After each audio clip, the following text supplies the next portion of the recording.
The basing on this was done with actually a Green Stuff World texture plate. Literally, I cut that texture out of a texture. It was a cast in resin, and I just stuck it on the base and threw a little bit of material around it. Oh, by the way, we have brown matter back on the palette again, and not the quinacridone golden brown, which is apparently made from actual gold because it costs so much. Now, it's not made from actual gold, but it might as well be for the price tag on it. And as you can see here, it all looks pretty much the same to you as far as the darks that are on here. Valferret, that's basically what we say, just what Valferret has there. You come for the painting, but you stay for the puppet shows, because there's a lot of them. There's a lot of puppet shows here. We are the puppet masters. Now we're also going to have a little bit of indigo blue. Believe it or not, yes, indigo blue on a skeletal horse. Although it looks all just exactly the same to you, I'm sure. It just looks like a bunch of dark colors. And that's not an artifact of the camera. It pretty much looks that way to my naked eye as well. What you're seeing is what I'm seeing. Oh no, I was gonna try some Prussian blue on there, but we'll wait on that. Now this is thinned down oil paints, I must say. Rhapsody Studios, this was one of my favorite army painting series so far. And it was also the introduction of these really interesting interference oil paints. So we will be using our interference colors, but speaking of, well, the interference. So we take our oils out of the tube, right? Little hobbits, spark my ganja. Thank you so much for that follow. Oh, Uncle Bill. Wait a minute. That's Uncle Bill again. Whoops, that's interference blue, but we also need that. So, here we go. I will take a blister pack light, so I will squeeze the oil paint in there. I'll take some of my high quality thinner, mix them till basically the consistency of acrylic miniature paint. Literally the same. And then we'll just slap a little label on there. We've got ourselves, oh, we also have a little bit of an agitator inside there too. So we're going to be using that interference color. What are interference colors?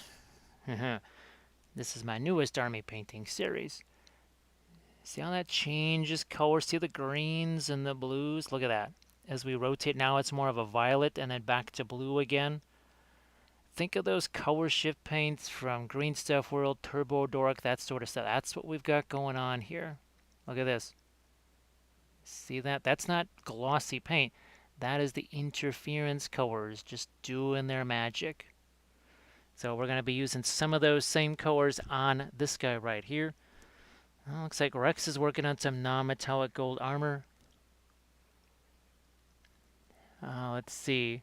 Rex, you can't go wrong with some umbers and also some Terra Rosa and also some violets. You can't go wrong with those. I would suggest definitely those three for sure. Yeah, Mr. Fattest Cat says it's so expensive. Actually, it's not the most expensive color. You'd think it would be, but it's really not. It's not the cheapest, but yeah, let's just say that it ain't no quinacridone golden brown, which is probably, it might even be more expensive than cobalt violet. Not kidding. Not kidding. Let's see. Catter's been anxious about bottling oils because what's going on left behind in the blister. There's really not that much. Boy, I don't know if I can. Look at this. Look at this. Now there's some sponges in there too. It's negligible what's left behind. That looks like a lot. That is very negligible. That's barely a brush full. What's in this container is basically what I got on the brush right here. So that's about it. Believe me, it won't waste that much. I know it seems like it, but it really doesn't waste all that much. Hey, Astrovox is back.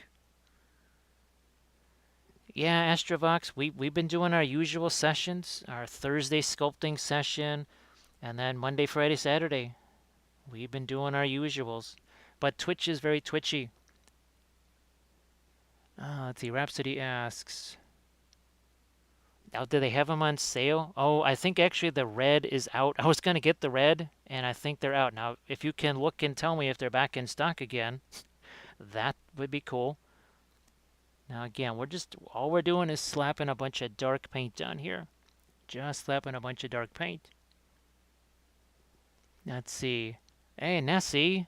How you doing there, Nessie? Boy, Nessie, you didn't get to see the rest of the sculpting on our Easterling Armored Troll Chieftain. Yeah, he's all done. We'll be painting this guy up tomorrow, actually. I think we might be painting the base tonight as well. And I'm sorry if I've missed questions here in the chat. I apologize. Silemus wishes that Lord of the Rings is what got them into fantasy. I think we're pretty good. And again, if I missed any chats, people can let me know. Astrovox says, oh, it's an in-store sale. Yeah, Nessie, he was really a blast. We were finished with our Beast of Golgoroth. Snuffles was done. And we moved on to finish off the Chieftain. And you didn't see that the War of the Ring board game is here. And I've had a chance to start looking at the cards, the board. Basically, what we're going to use is a campaign map. Oh my goodness. Oh my goodness. Now, I do have to get at least one of the expansions. I have to get at least one of the expansions. Because that'll add the Ents, it'll add Army of the Dead, it'll add the Corsairs of Umbar, it'll add the Eagles. I mean, come on, man. You gotta have Eagles. Oh, let me see. And folks, be sure to give Nessie Knows a follow. And of course, our Raiders. Give our Raiders a follow. And Rhapsody Studios, too, because we're trying to get Rhapsody to 50 followers. Because then you'll have yourself another hype train tonight. Achilles Blade was bragging about the Wapaya's Bob Ross miniature painting. They said he met you, but he didn't know at the time you were a North American painting god. Well, painting god.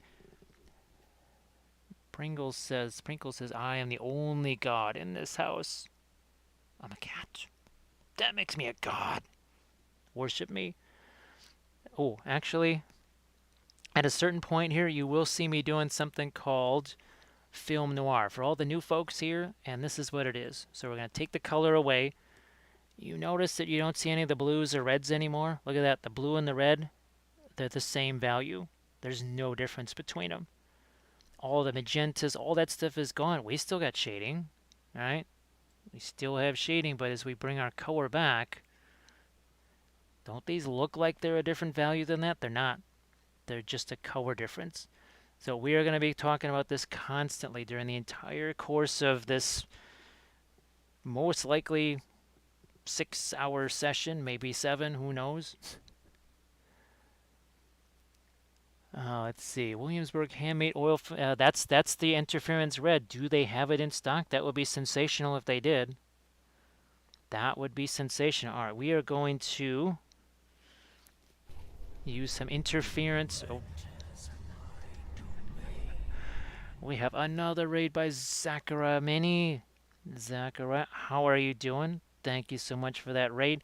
You're here at a very opportune time because you're here to see the very, very beginning. This usually doesn't happen with raiders. Usually they come in when I'm half done with something, 2/3 of the way done with something. They don't usually get to see the very start.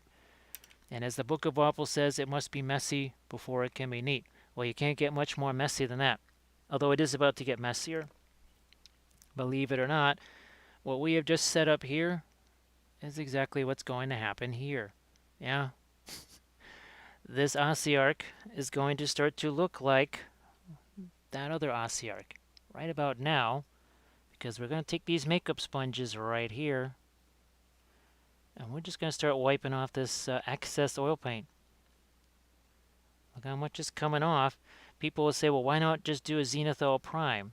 Well, you can't get that kind of color variety with the Zenithal Prime, and you can't mix with that, because that's all wet oil paint. We can mix with that. So look at the difference between this and this. Couple swipes of a sponge. Literally magic sponges, folks. Magic sponges. Rex has a question. Some real warm skin tones. Uh, Rex, you know how much I love to have greens in my golds. Well, not just they're essential. Greens and purples and oranges are the three basically essential colors to have in golds. Let's see what we can find here for you. So just take a look at these things. You can see a greenish gold there, orange, more of a purple right there. Look at this. Look at that green right there. There's green in there. And also the gold is going to reflect whatever's nearby. So look at the blue here. See how that blue is reflected in the gold over here and over here. With metals, doesn't matter if it's silver, gold, copper, polka dots, I don't care. Whatever's nearby, it's going to reflect on it, and that's going to modify whatever color your metal is. So gold, again, if you've got a green light source or something like that, guess what your gold is going to be? It's going to be green. So hopefully that answers your question there, Rex. Is Cromnius in the house too? Hey, Cromnius. Now, actually, I forgot. I did these in indigo. I was going to use our interference blue, but I'm going to try interference violet over the top of this because I apparently forgot what the original colors were. It was a little while ago. Hey, our imprintable terrain, folks. Our imprintable terrain. We already talked about your fantastic trolls here, but folks, in the chat right now we have the sculptor of all of the amazing trolls that we painted last week. So our imprintable terrain, be sure to put your link in to your Kickstarter. It's the Birchvale Kickstarter campaign. So Birchvale Kickstarter 3D files, STLs, get me? You get me? You want to get me? You want to get me too. And of course, you also want to get Mr. Giggles. Yes, you do. All three of these and the Giant Etten, all available from the RM Printable Terrain upcoming Kickstarter. Let's see. Nessie knows if a color's nearby, we gotta come up with some kind of saying for metals, like you're saying right there. Because it is literally if a color goes somewhere, it must go everywhere, especially with metals. But remember what this looked like? Do I have another one of these? Well, in any case, it was just Badger Steiner Res Primer a couple minutes ago, right? Look at that. Same primer. Look at what we got now. And that's not all. But wait, there's even more. Because when we throw our lighter colors into this, guess what's going to happen? They're going to mix. Yeah, it's going to mix here. That's the whole point of the oils. But the fabulous thing is you can still do lots of incredible mixing with the oils, even when the oils are dry. You can use oils over dry acrylics. You can use acrylics over dry oils. We've done it all here. We have literally done all of those things. Now, these smaller sponges, when we cut them up, guess what they're perfect for? They're perfect for this. Just going in here and taking away some of that color. And the key to this is a mix. You can see some of the indigo over there. There's some of the black there. That's some of the brown matter alizarin. I hope that was helpful there, Rex. Cromnius says, compliments to the sculptor. Cromnius, I do believe that, our imprintable terrains was in the chat and he heard the request. And I think he is intrigued by that request. I think he is. Oh, speaking of which, this is one of the figures that we'll be working on tonight. Also, our imprintable terrains. Terrain. Also, our imprintable terrain is responsible for these items right here. This is just a little tiny taste of my Lord of the Rings table. And by tiny, I mean that is literally a tiny corner of it. For what you see there, I have 3 times as much, almost 4 times as much RM printable terrain that you are going to see in my Lord of the Rings battle reports. So that'll be all on the YouTube channel. And then eventually we will live stream those games of Lord of the Rings here on the Twitch channel. But first, there'll be recorded battle reports on the YouTube channel. That's just James Wapple on YouTube. Yes, I think, well, you're always looking for stretch goals, right? I mean, gee whiz. That's how we ended up with 53 painting videos in my Kickstarter. People are like, why'd you do 53 videos? I said, well, it's a video Kickstarter. Well, it's a video tutorial Kickstarter. What do I have to offer for stretch goals except more tutorials? Look at all this. I swear, after I was filming the first episode of the Ossiarch series, people said, hey, I would have been delirious with what you did with the sponges. But wait, there's more. There is more coming here. And you could take off as much of this as you want or do not want, right? Another reason why I cut the sponges into smaller pieces is that I don't get quite as much paint on my hands. I know we've got some paint on our hands right now, but in theory, instead of using this big old sponge, smaller sponges. Is that what we're going to call this? Beating heavy metal in 5 minutes? Literally, that's what this should be called. Beating heavy metal in 5 minutes. Now, people, they talk about brushes all the time, right? They say, well, you can't use these brushes with oils, this, that, and the other. Well, guess what? I use all brushes with oils because oils are much gentler on your brushes. They do not get into the ferrule the way those nasty acrylics do. These right here are Royal Langnickel. Oh, wait. They're not quite a dime a dozen, but they're 60 cents a piece. We took some flats here, and I took a scissors to them, and I cut them into filbert brushes. Except they're better than filberts. Now, lighter, opaque paints.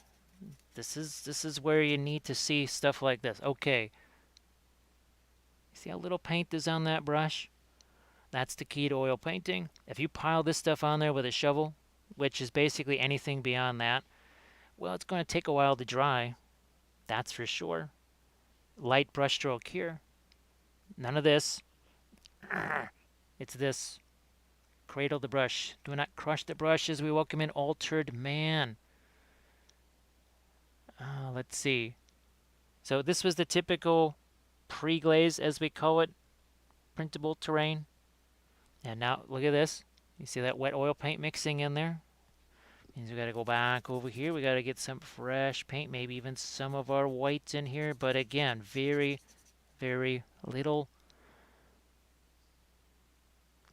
And just like Cromnius was saying, you leave a little bit in the crevices. Now, of course, your trolls were a little bit different because there was a whole different set of colors there. Look at that. See how different that looks than over here already? That was indigo over there with white. This is our umbers and matters with the off-white yellow. So this is a dry brush type stroke, but you can see that ain't a dry brush because it's mixing. It's mixing the whole time. So it looks like Astrovox just got themselves a great deal on paints. Oh, holy smokes. Yes, Astrovox. That is sweet. That's well done right there. That's the way to do it. Just like Nessie knows, you do not crush the brush. You cradle the brush. You caress it. You love it. Even though it's cheap, you love your brush. Astrovox, actually go ahead and incorporate those and see what you find. You got them. They were cheap. You got them. They were cheap. Use them. They may be horrible. They may be sensational. They'll probably be somewhere in between.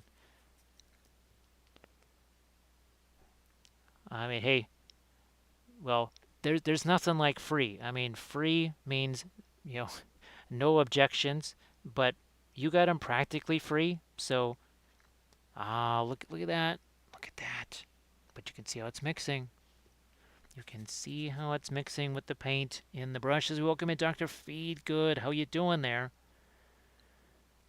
Yes, we're doing the oil thing. Now, Dr. Feedgood, I don't know if you saw what we sculpted last night. I'll be bringing out the Easterling Troll Chieftain a couple of times. But that was, oh, that was so much fun sculpting him last night. We made him a shield. We finished off all of his armor. We gave him some cloth. We gave him some, what is that, some straps and everything, right? And that was just one of those nasty, ugly Reaper Bones trolls. And we kind of glorified him a little bit, made him part of the Easterlings. Oh, thanks, Kovis. Or Kuvis. Where is our original one here? We got a couple of here we are. So here's another one, and this is that color shifting paint. So it sort of looks like NMM, right? Until we twist it. Look at that. That's the interference blue, right? Look at this. How fun is that? And then the armor on the horse, blue. Now it's purple. Now it's blue, and that's all oil paint. Shield is blue. Purple, blue, all kinds of fun stuff going on. And that is, there's 4 interference colors. Red, blue, green, purple, well, violet. Whatever, violet, fine. Now we're going to go in with this is our yellow again, well, our off-white yellow. A couple of things to know with the oils. 70 to 75% of all oil paints are translucent, or just straight out transparent. So it's just something to keep in mind. Unless it says titanium or cadmium in front of it, there is very little chance of it being opaque, which is why we call this our row of opaques up here. This is our typical kind of, I don't want to say pre-glazed colors, but our darks here. Umber, indigo, or Van Dyke brown, indigo, umber, black. Down here tends to be greens and blues. This is the wild card side. Typically some reds. Sometimes our interference colors. Oh, look at that. Put a little bit of yellow in there. Let's see. Valfera, we definitely pre-glaze with red all the time. We did it on anything that has basically any kind of fire on it. We did it on this. Now, sometimes we actually pre-glaze, literally, with that brilliant yellow pale. So I'm going to take it to some other things where there was some other... Here we go. Let's take you to some other things right here to show you. So the Witch King, well, you can imagine there was several different pre-glazed colors there. The Balrog, we started with off-white yellow. The entire thing literally was off-white yellow, and we started to get darker from there. So the pre-glaze is very much different. So Gandalf, very different. There was purples, there was blue, there was tans. Now this one was done with TMM. So there was actually a lot of blue and a lot of violet in that one. Now these guys, as you can imagine, the pre-glaze was different on every single one. Literally completely different on all 8 of them. And all of those were painted on the channel here. So you can go back and watch those.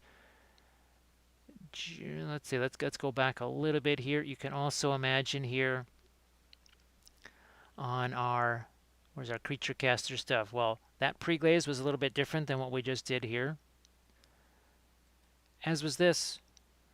That was a very different style of pre-glaze, which was also very different from these. All of those painted in oils. And there's more. A lot more. So it's in stock and still on sale? Well, I know what I'm doing tonight. Someone's got to remind me. Get the interference red, because I don't think that's in my cart. I have other stuff. I have brushes and other things in the cart, but I don't have interference red in there. So if someone could be kind enough to remind me. Yes, our imprintable terrain knows that that bust was super light. It only weighed 18.9 pounds. Which, as Nessie knows, my longbow rating was certified at least, I think, a couple 100 yards further than it was before we started painting that bust. Because I had to hold it in this hand. And all of those spikes that you saw, yeah, those left some marks behind.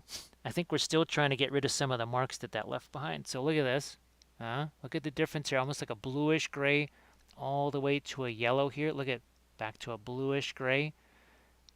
How many minutes have we been working on this? Yes, we measure it in minutes. We have measured the working time on this in minutes, not hours, not days.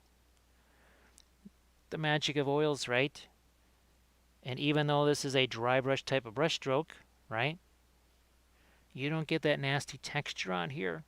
No nasty texture because, well, it's all wet blending.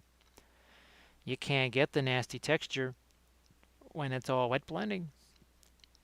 Let's see, voice full of karma. Karma, at some point, would you snapshot your... Oh, voice full of karma. Yeah. I've sent some pictures of this space to people, and there are some folks that pretty much collapsed and had a seizure when they saw it because there's just towers of stuff surrounding me because everything has to be within about 27 inches of where I'm sitting because I need to be able to get it without moving. So there are literally towers of stuff around me. I'm completely surrounded except for about a 1.5 foot gap that I can kind of squeeze through. There are actually shelving units on top of shelving units here. Look who has all the citrus. Folks, be sure to give Steel Rebel a follow because they have all the citrus. They got all the citrus goodness. And if you also want to hear tips on Japanese cuisine and cultural celebrations, go see Steel because, well, she's about to be celebrating, was it February 3rd? The annual chucking of the beans at all the Onis. Or is it February 2nd? I keep getting that mixed up. Voice full of karma, just shoot me a message on Instagram and I'll send you some pictures. It's nothing glorious to see. It actually looks horrifying. It sort of looks like the cockpit of a fighter plane that's crashed several times. Like 10 times maybe. All right, we're gonna change this over to our Egyptian violet here now. Let's just change this over now real quick here, because that's the other wonderful thing about oils. There's no mistakes with oils. There's just makeup sponges. So it is the 2nd. Okay, I think it's normally what, the 4th or 5th, but they changed the calendar this year. We can change things here. So yeah, there are a whole bunch of, and I keep adding more because if I can't reach it, it's like it's useless. It has no value, which literally means just things are kind of piled on top of each other. So it can fall. It can fall on different days. Prinkle says, "I am not trained. I train you." Yes, I train you. You don't train me. No one trains Prinkles, the immortal kitty of... Uh-oh. I will ignore that. Oh, but it's so pretty and shiny. I gotta get that. That is so embarrassing. I hate when he does that. So, if folks, go back and you can watch the episode where Prinkles was painted. In all seriousness, yes, you can watch. Now, there was probably several puppet shows during that episode too, so just be warned.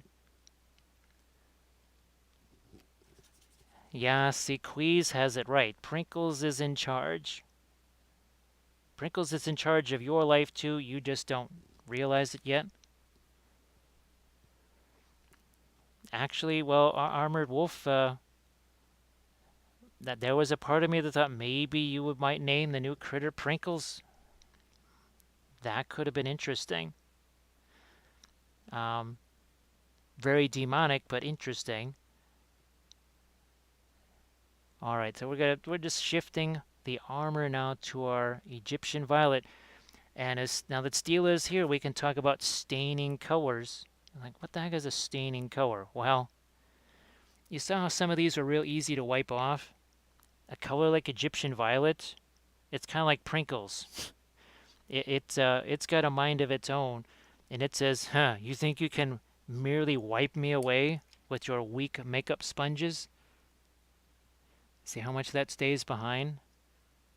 Look at that. It just, there's no blue there anymore. It just literally takes away everything else that's underneath it. It's unbelievable what it can do.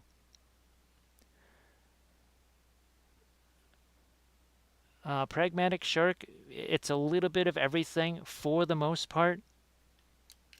I'm just using the same brush because I don't mind that the color gets into the brush like that, because we want that whole idea of, that's the Book of Wapple chapter 1. If a color goes somewhere, it must go everywhere. The best way to do that is to just have that color on your brush. Now here we're going to shift this in. Look at this. We still got that same opening lighter color on our brush, right? And now we're just a little Terra Rosa here too. We're going to change that over. That was indigo. I ain't going to be indigo for very long. Another thing with the oil paints too, not only are only certain colors opaque, they're your light colors, right?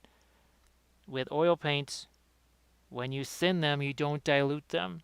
So I'll go back to some of these object source lighting pieces here. So see the eyeballs there that look so radiant? That was a super glaze of our brilliant yellow pale. Literally the color that I got on the brush right now. That was probably 97% thinner, and it covered in one coat. Acrylics obviously don't do that. They don't do that. Now, ooh, so Cromnius is going to show you, now that we've got some stuff on here,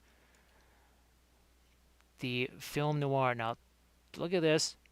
Blues, blues, umbers there, a little bit of yellow there. Now watch what happens when we, first of all, we're going to crank up our brightness back to normal, and then we're going to take away the color. Now you just see shading. You don't see any of the blue there. You don't see any of the purple over here. You just see shading. So when people talk about, you're getting those critiques and they say, oh, boost the contrast. Ask them which one, because there's 5 of them. There's color contrast, temperature contrast, intensity contrast, value contrast, and even texture contrast, and edge contrast. I think there's actually 6. There's a lot of them. And Stila, again, Stila just did an experiment a couple of, was it last week maybe, or was it the week before? You did the experiment on the staining colors to the point where you were going to be doing some interesting stuff on your labels just to signify that level of staining. Just like we, yeah, let's see, where's the, you know, I never noticed that Egyptian Violet actually does get a semi-opaque rating. Interesting, because the Fanchon Red, wherever the heck you are, it only gets that same half rating. It should get a full. And by full, we are talking about this. So this is one of those rare colors that is opaque. See that filled in square right there? What do you mostly see? You're going to mostly see blank like this. Most oils are like that. Maybe there's a little line through it. That's what the majority of oil colors are. Right there is mostly transparent. Oh, sorry, Book of Wapple. All right, Book of Wapple. I'm going to get that mixed up all the time here. Sorry, folks. All right, Book of Wapple. It's, what are we at, 50 chapters now? We are literally at 50 chapters. There's chapter 1. So we've done that. And what are we working with? We're working with craft brushes because we're working rough, right? And what did we do? We just decided, we said, you know what? We're going to change that blue that we accidentally put there. We're going to change it to purple.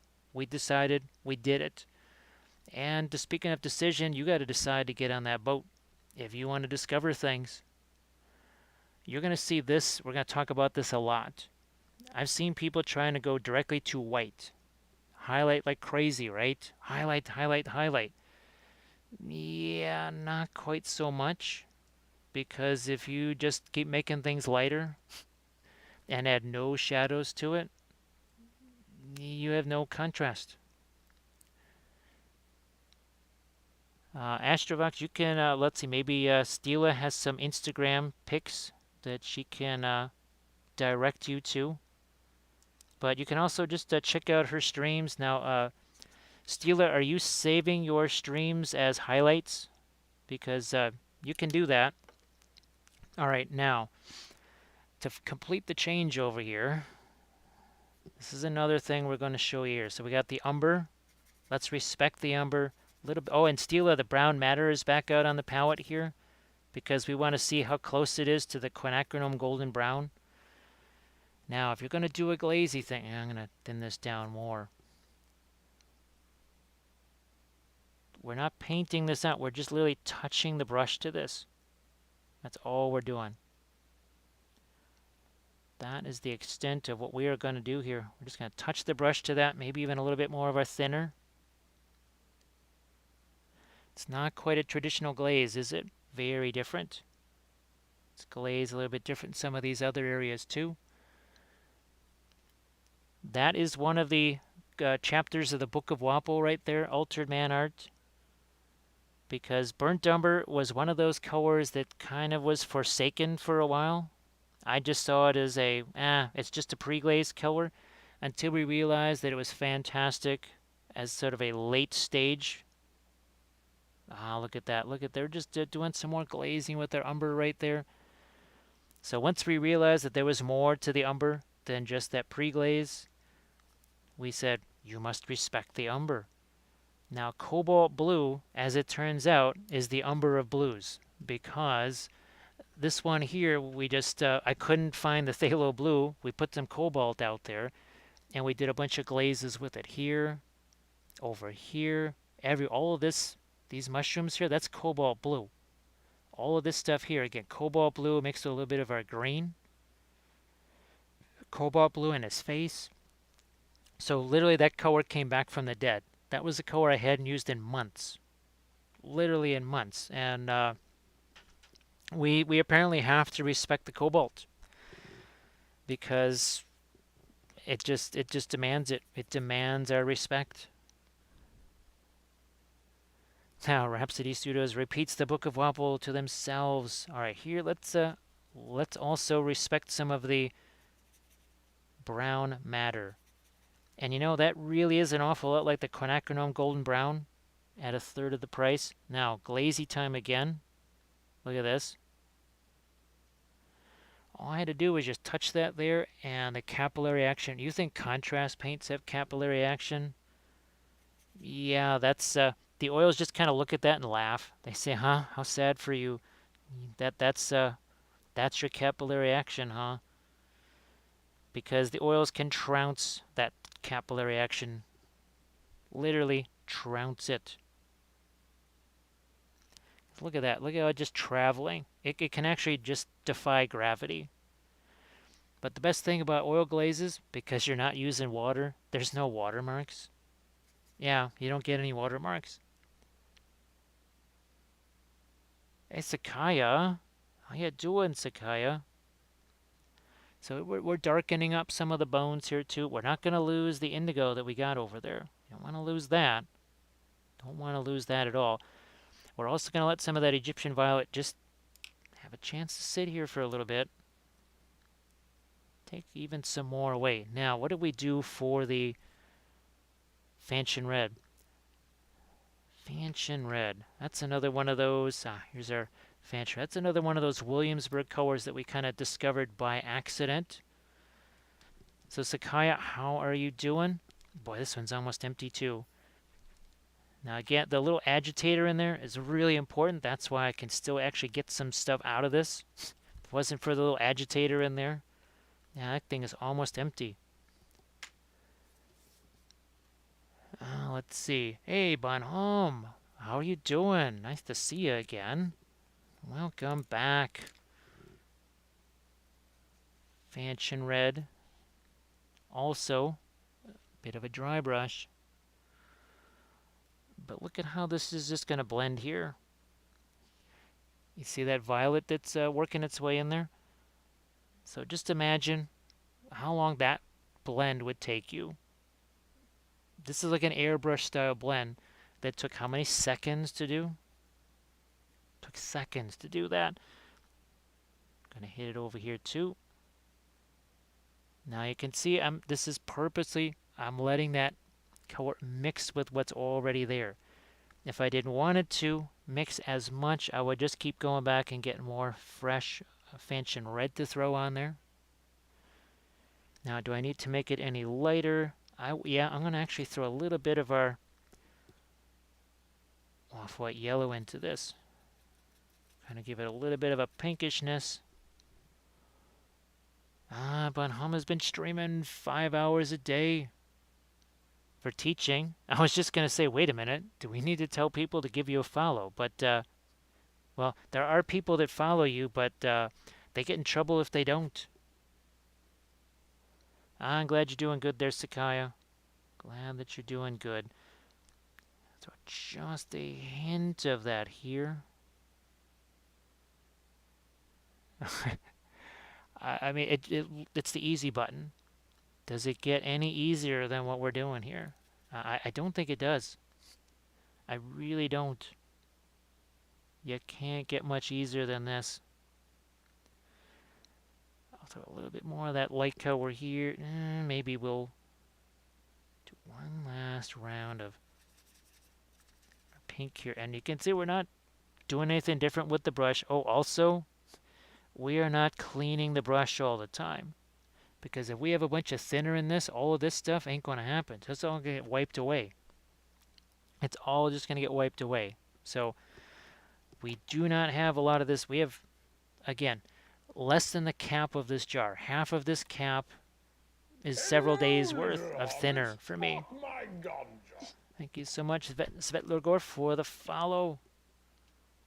Gandalf appreciates it too. Hello, little hobbits. Spark my ganja. We'll get some of our lighter colors down here too.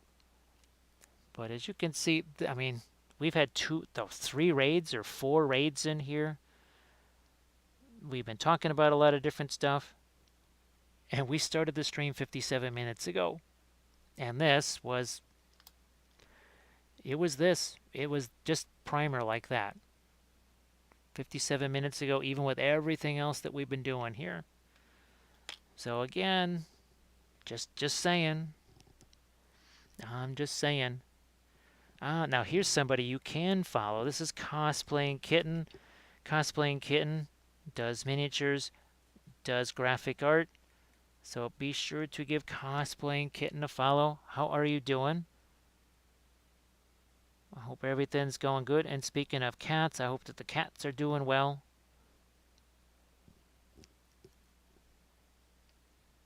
Now we're going to just pop over here and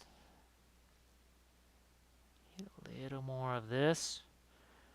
Now we have a ton of other Ossiarchs that we're going to be working on.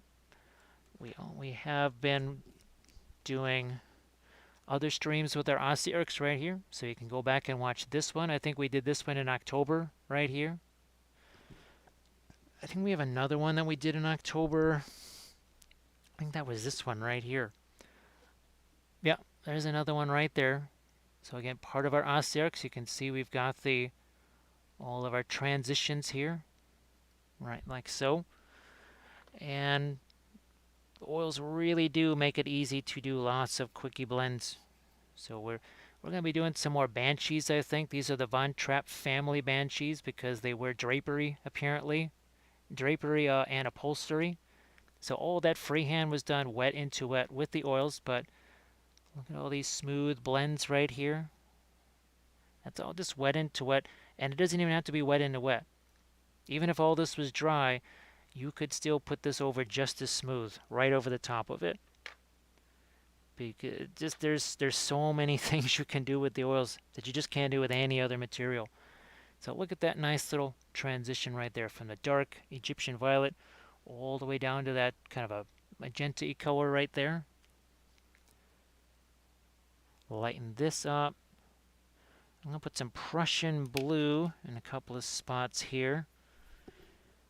Oh, these crazy little gem type things are. And this is also going to be somewhat of a glaze right here. Prussian blue, another one of those very translucent colors here.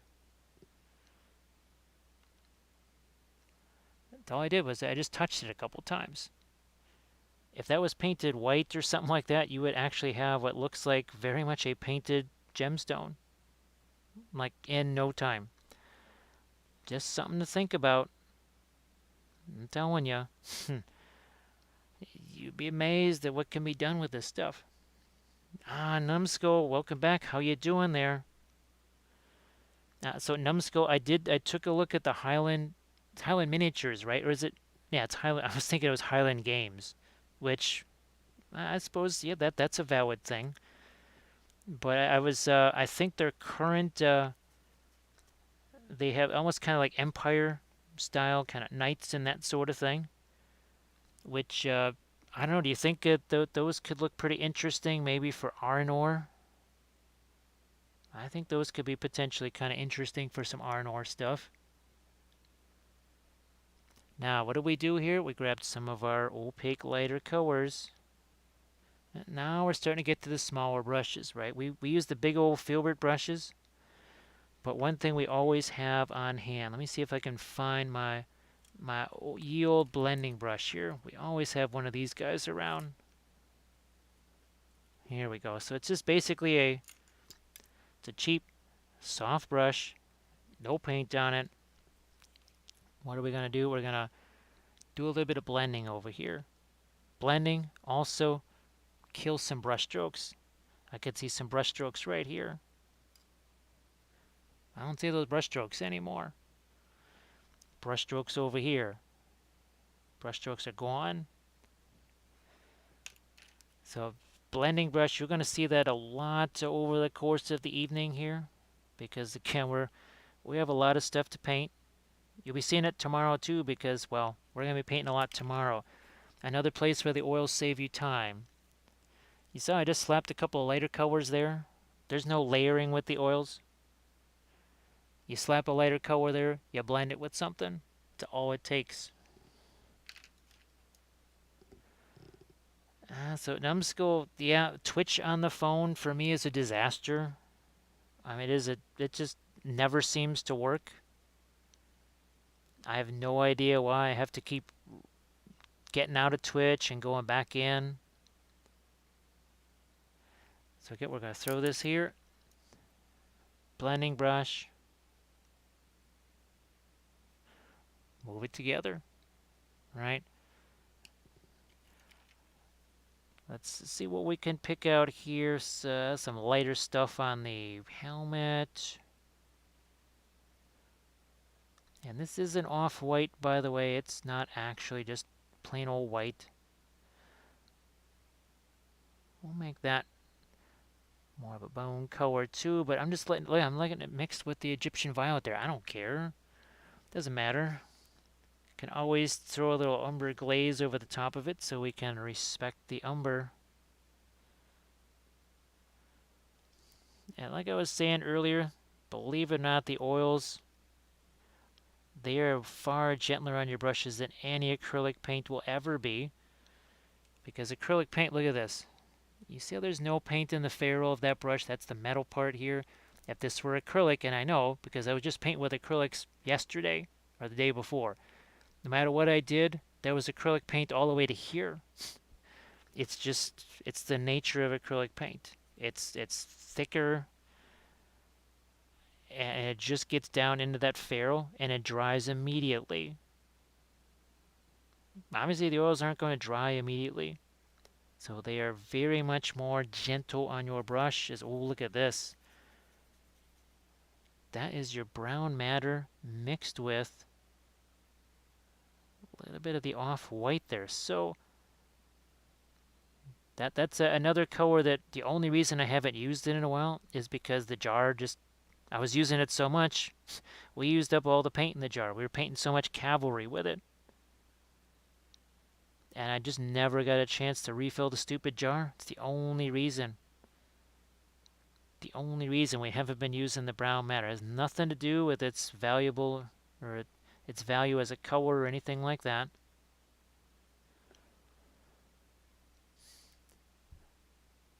You know what? And look at this. That's that umber glaze that we just put there. It's not dry, but it almost looks dry. So when you do those glazes like that, sometimes it's going to look very shiny.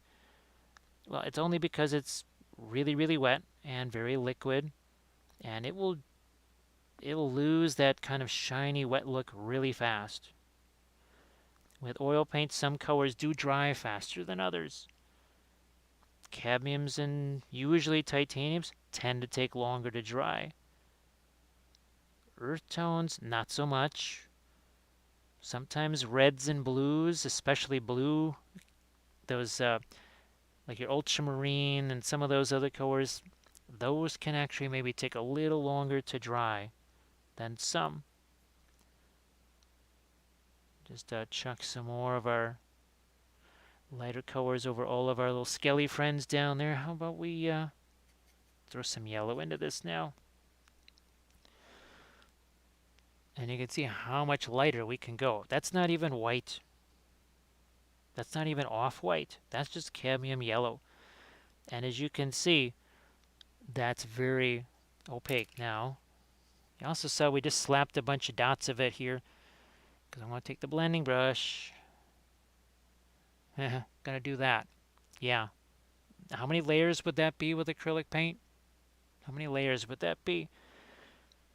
Hashtag new layers. Hashtag no layers.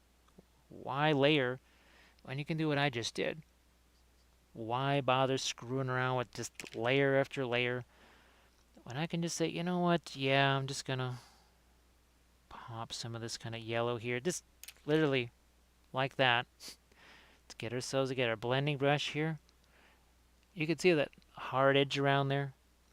I'm gonna kind of scumble at this, stipple a little bit. That's probably worth 3 layers, maybe. Probably worth close to 3 layers right there. 3 little layers. And the middle one was just right. Now, brush strokes again. Brush strokes no more. Brush strokes again. Brush strokes are gone. Even for someone who's been working with the oils and miniatures for 4 years, there's times where I just go, it can't be any easier than that. No, it's not possible to make it any easier. And then the oils are like, really? We shall show you how much easier we can make it. And I never cease to be amazed. Now this is some brown matter over here. Again, another one of those sort of translucent colors. That is also a color that I've noticed dries faster than most. It could be the nature of how the pigment is made. I believe brown matter and purple matter, some sort of a flower that maybe originates from Spain. All right, we just did some pin line washes right there as we welcome in Drax. Folks, I'm sure you're already following Drax, but Drax is another oil painter. So be sure to follow Drax because you'll get to see more oil painting there too. And Drax has he's doing a lot of really fun stuff with that busts, large scale, 40K, infinity. So be sure to check out Drax. Pragmatic Shark asks, do the oils actually dry on the miniature? Oh, Pragmatic Shark, by tomorrow this will be dry enough for me to pretty much touch it. Within 2 to 3 days max, I will be putting my Army Painter Anti-Shine on there. It's the same stuff I use on acrylics. Same exact stuff. So where's my Easterling here? Now Prussian blue tends to be shiny. Even when it's dry, it's shiny. I just did a little brush on of this, and the shiny's all gone. Shiny is all gone. It was maybe 3 days after I painted them, 2.5, 3 days. Hit it with the anti-shine. And also, too, as far as cleaning, you don't need any nasty solvents. Look at this. For dried acrylic and oils, not hazardous, no vapor. Actually smells really good. Eventually, I'll show you just how efficient this is at cleaning things. Because Kathy uses this on her, well, now she's doing oils, but when she was doing acrylics, she used that stuff to clean her brushes. And it's fabulous. It's fantastic stuff. Now, Drax is going to need to get the rest of that OBR started. Beef in the hole. How are you doing? So, Beef, did you hear the news that the Song of Ice and Fire, that the War of the Ring board game arrived here, and it's going to be more helpful than I thought. As helpful as I thought it was going to be as I started really looking at it. Oh, there might be a few miniatures to paint, though. Like one or two. Just a couple, I'm thinking. Now, this is most of the bags. It's not all of the bags. So, yeah, we might be painting one or two of these on stream. Also, the map is even bigger than I thought it was. I knew it was big. I swear it's 3.5 feet by 3.5 feet.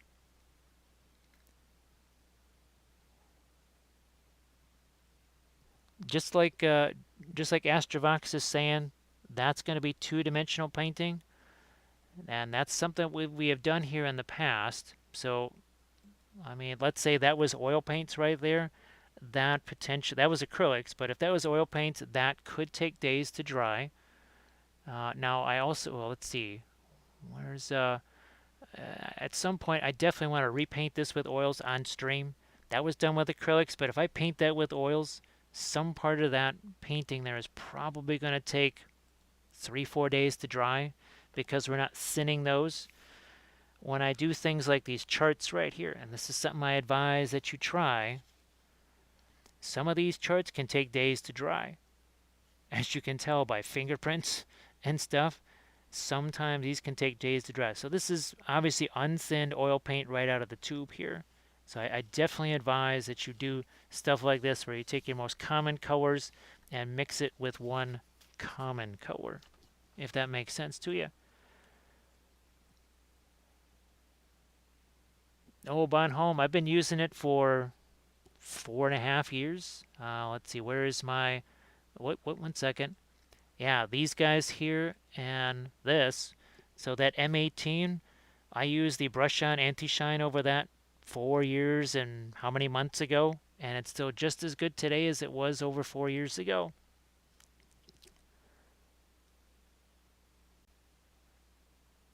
Let's see. Drac, did you get the Necron carrier you're working on? Ah, the second one is drying. So I'm going to do some more of my glaze here in a few areas where we'd like to see it be a little darker here. A little bit more of my thinner here. That's probably about 97%, 98% thinner. But because it's oil paints, right, you can't dilute oil paint.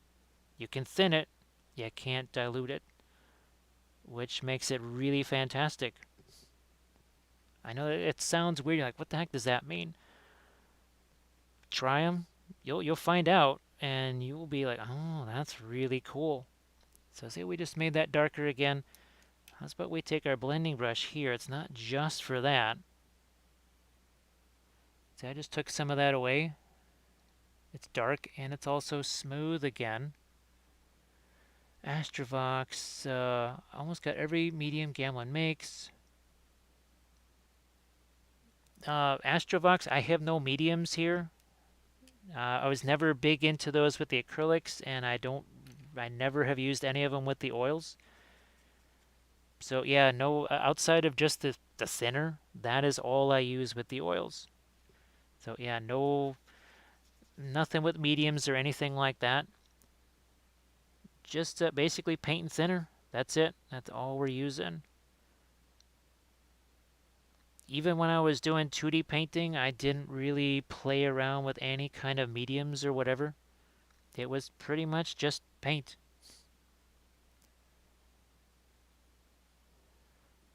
Oh, Astrovox, definitely give it a try. Definitely test it, see what happens. Who knows what you might find. What's likely is that you'll find something you didn't expect to. Like with the interference colors, everything that I've discovered with those is stuff that I did not expect. Especially, again, this is the most recent thing that I did here. I didn't expect that I could mix these with regular paint colors and they would be very effective wet into wet. When I first did the Ossiarchs, I thought it had to be over dry paint, and that was the only way you could use it. Until I realized, no, that is actually, you can do it basically wet into wet.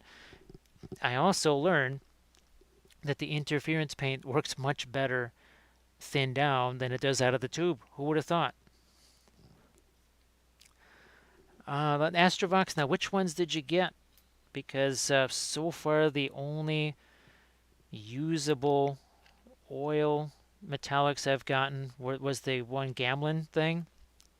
Everything else has been MIG ammo.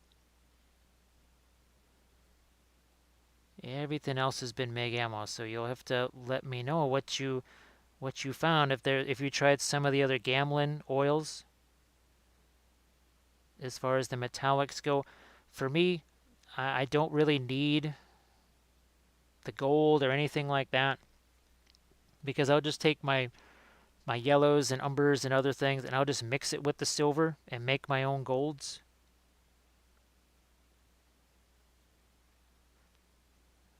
So you can see we just added some of our yellow in there. Again, we can take our blending brush here, merge those two together. It's doesn't get much easier than that. It really doesn't. Let's see if we can't maybe make some cooler colors down over here. Where's my indigo? There it is. So got a little indigo there. Capitalize on some of the stuff we've already got in here. Go down here. There's some bones down here that maybe not everything has to be that same old bone color. When you got this much, I think you want to get some variation. Chum Dab, how are you doing? Yes, this is what we typically do here. We actually do a lot more painting, but it really was fun sculpting this last night, wasn't it? That was a lot of fun. And I think we'll be painting him up tomorrow. I have the base primed. Where is that? Here it is. So we do have the base primed, and hopefully we can get this one painted tonight too, or we save it tomorrow. Try some more lights up here. And again, we don't have to worry. Spark my ganja. Oh, thank you so much, Chuchoka. Thank you very much. Gano says hello. Oh, hello. That's a very odd-looking bird. It's like, I'm not a bird. I'm a horse. I'm a bone horse. It's like, that's a strange-looking bird. So thank you very much for that follow. Also, too, look at all the fun different colors we've got just in this area here. You got that kind of grayish color. You got the lighter, almost yellow bone, and then look how it gets dark in here. But there's not just, there's a little bit of yellow right here. That's some of our I think that's the asphaltum down in there. So otherwise known as Draxphaltum, because Drax discovered that color from, it's only available from Gamlin. So it's Drax's fault that we use that color. So we call it Draxphaltum. So he has a color. There's a few folks that have colors named after him.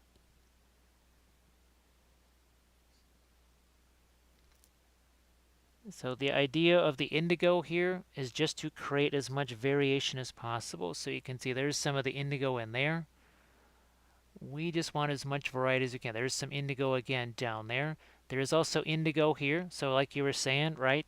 A color goes somewhere, it must go everywhere. That's kind of how we do those little tie-ins. 2 dorks, 1 brush. Folks, somebody else for you to follow. How are you guys doing?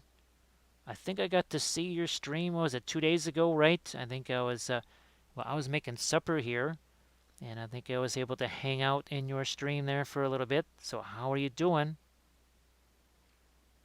I don't get to hang out quite as much in other people's streams as I would like to. I think I've been able to do it way more than December, which was practically not at all. I do try to hang out in people's streams when I can, just at least to say hi or something. And here we see that's our reddish, almost like a pink color right there.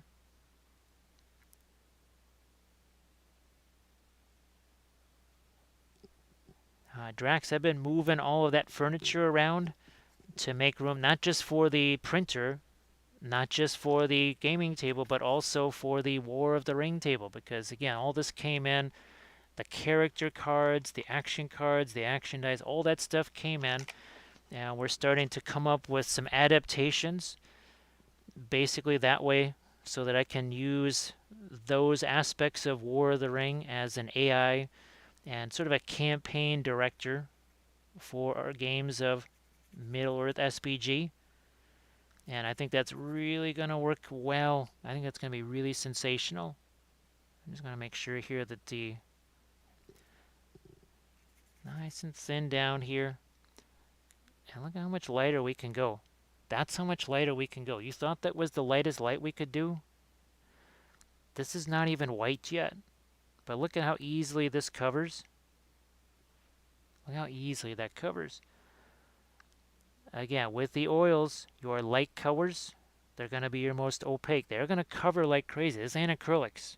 This is not acrylics at all. Yeah, 2 dorks, 1 brush. Now, did you get to, speaking of finishing things, did you get to finish some of that stuff that you were working on while I was hanging out in your stream? And if you got any finished pictures of that on your Instagrams or something like that, so feel free to throw that link up in the chat.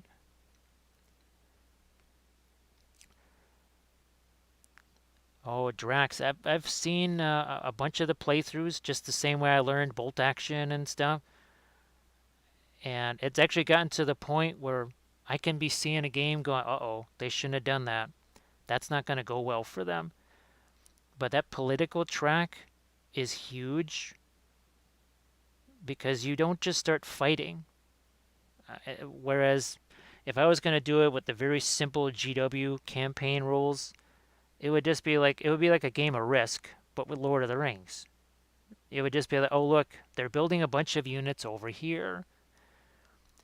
So when I do this, I actually have to combine the quest for the ring bearer too, because that also directs where things are going, the resources and stuff. So I think I can include everything, the entire story of it. Nah, two brush one or 2 dorks 1 brush has to continue to get that sucker finished. Well, here you know the rule: nobody leaves, nobody sleeps. Nobody rests till everything is done. And some of the most recent sculpting that I was telling you about here, we're getting more into our scratch sculpt. So we've been doing a lot of converting, but these are well, that's sort of a conversion scratch sculpt there, but this is a total scratch sculpt here. This did not exist at all. We did that all with tinfoil, Sculpey, and then epoxy sculpt over the top of that. So every Thursday, we do our sculpting streams. Now, it's also sometimes we do conversions, right? We've got our Imri Hill conversion that we're working on. This next Thursday, we're going to be doing a King Aragorn or King Elisar. So here's a gambling conversion that we did. I think I've saved almost 240 some odd bucks. So all of our Easterling hero conversions that we've done. Oh yeah, that's right. Our Riders of the Dead. Yes. Boom. Riders of the Dead. Oh, and Drax, those Mongol guys, these are so much better than the GW figures, even though they're the exact same scale. The poses are better. The rider comes in 1, 2, 3, 4, 5, 6 parts. Literally the hat, the head, everything is interchangeable, which is sensational. Really is. Let's keep going with some of our lights here. So you can see how we started out with our, and we're not going to lighten everything, but we start out with our pre-glaze, right? Then we build from there, but we're not just layering here. Have you seen me layer up any of this stuff? Heck no. You saw me just drop a color, do some blending. Even here, I might do something like this. Then we'll grab our blending brush. Hello, little hobbits. Spark my ganja. And we will welcome in Masaki. Thank you so much for that follow. Gandalf says, hello, little hobbits. I must fly. That's fast Gandalf. We have slow Gandalf and fast Gandalf. So Drax, those are, and I actually have a new box. So it's the, Fire Forged. So Fire Forged games, and it's the Mongol Cavalry. It's there's 12 of them in there, and I've seen them as low as $28 free shipping on eBay. 12 horse and riders, all plastic, tons of extra bits. You can do archers, swordsmen, spearmen. There's banners. There's all this extra gear, and you can basically find them for under $30.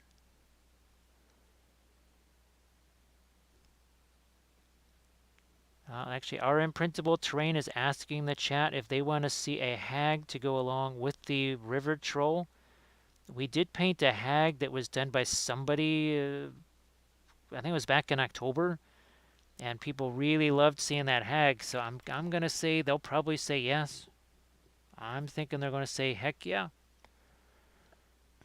Yep, Chimdeb, all of these are my oil paint, and as Drax, we have this is literally made from gold. I think it takes 10 ounces of gold to make one tube of this because that's how much it costs. Although Drax, I have put the brown matter out there. Brown matter seems to be pretty close to this, but not quite so red. Not quite so red. So say we all. Thank you so much, Grey Wolf Studio. Welcome back, and thank you so much for that. I'm just gonna let that drop right down in there. We're gonna nibble on just a little bit of that. Just a wee little sip. It won't be a it's not gonna be a hobbit hag. It's gonna be a giant hag. It's going to be a mega hag. That's it, mega hag. See that? All I needed to do was just pop a little bit of light right there. Look at this. All right. Blending brush, yes. Little bit of stippling action there. This is why we do the pre-glaze, right? Because we're mixing it. See all that indigo that's there? We just took that brilliant yellow pale, we mixed it right into the indigo. Nice and soft, right? Chum dye, I actually just use the literally just craft brushes. These are literally craft brushes. And I've been using craft brushes since, well, gosh, the early 2000s pretty much. I don't even use really sables anymore. I've just started using the things like this quadruple zero. This is a synthetic brush. They're from Cotman. Winsor Newton, same folks that make the Series 7. But the reliability of sable brushes has dropped just so precipitously. I'm not taking the chance on spending 14, 15, 16 bucks on a brush that's no good. And the last 3 Winsor Newton Series 7s that I tried to get were progressively worse one to the next. And I said, well, that ends that. I'd rather just get a $3 quadruple zero and it lasts as long as it lasts because they're going to be the same every time because they're synthetic. Now, a river troll painter with a giant brush that's made of a tree. There you go. And you know, I use the bigger brushes, and of course, this is the same brush cleaner I use for my acrylic stuff too. Everything is exactly the same. Outside of the thinner, literally everything is the same. The cleaner, the varnish stuff, right? It's the Army Painter Anti-Shine. It's all the same as acrylic stuff. When oil is dry, paint, it's just paint. Yep, the one true brush that I think at first, probably about 2006 or so was when it first showed up, and we've been using these since the beginning. We used to wait till Michael's would have their 50% off brush sales, and then head over to Michael's and just grab a bunch of those. Putting some more of my lighter highlights into here. But not all of this, we don't want to highlight all that equally, right? It's more fun, and especially bone, right? I think everybody goes to that whole bleach bone and then hit it with some sepia or what was it, Devlin mud or something like that. which, well, okay, if every single piece of bone was just sitting out in the desert all the time, that'd be fabulous. But bone usually is exposed to, I don't know, weather. Like our these guys right here. There's like blues and dark colors on there. Let's see, do we have any skelly friends? Well, those skelly friends have some lighting on them, but I have more of our oil painting there. Dirt and mud, right? And the water gets in there. Which I'm looking at how dark the skelly friends there. I mean, if this is supposed to be a jungle, as indicated by the ferns, those skulls would not be bleached bone. They would be basically stained.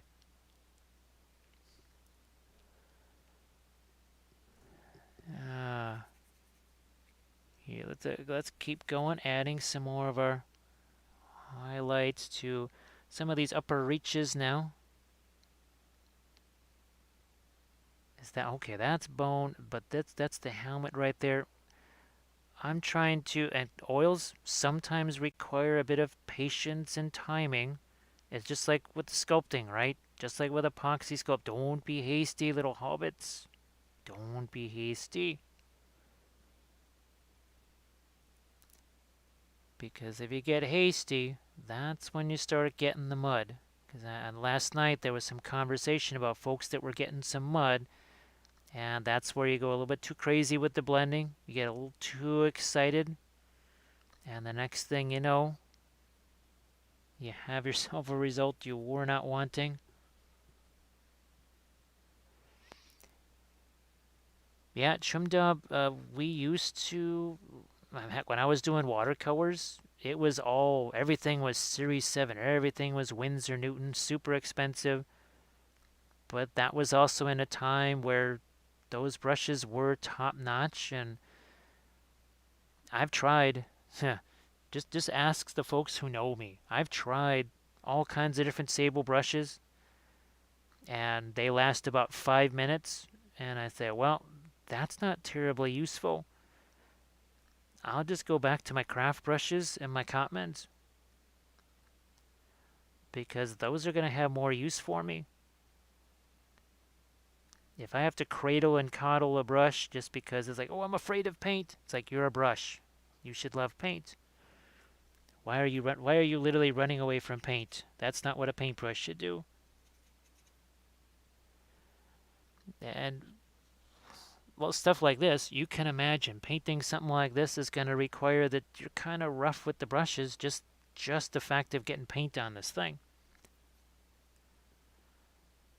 And if I've got something like a synthetic brush, they tend to, well, take a little bit more punishment for sure. Do we need to... I'm just wondering, do we need to get some more light down here? I don't have to make all these choices at one time either. Don't have to choose everything at once. I might actually also turn up my lights a little bit. I realized that I'm turned down for sculpting last night.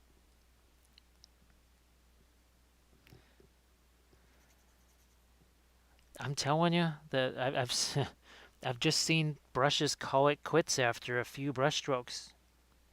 And I get sent brushes all the time. If you wonder why you've never seen a brush review on YouTube or anything on any of my channels, there's a reason why. No one dares send me a brush because they know what's going to happen.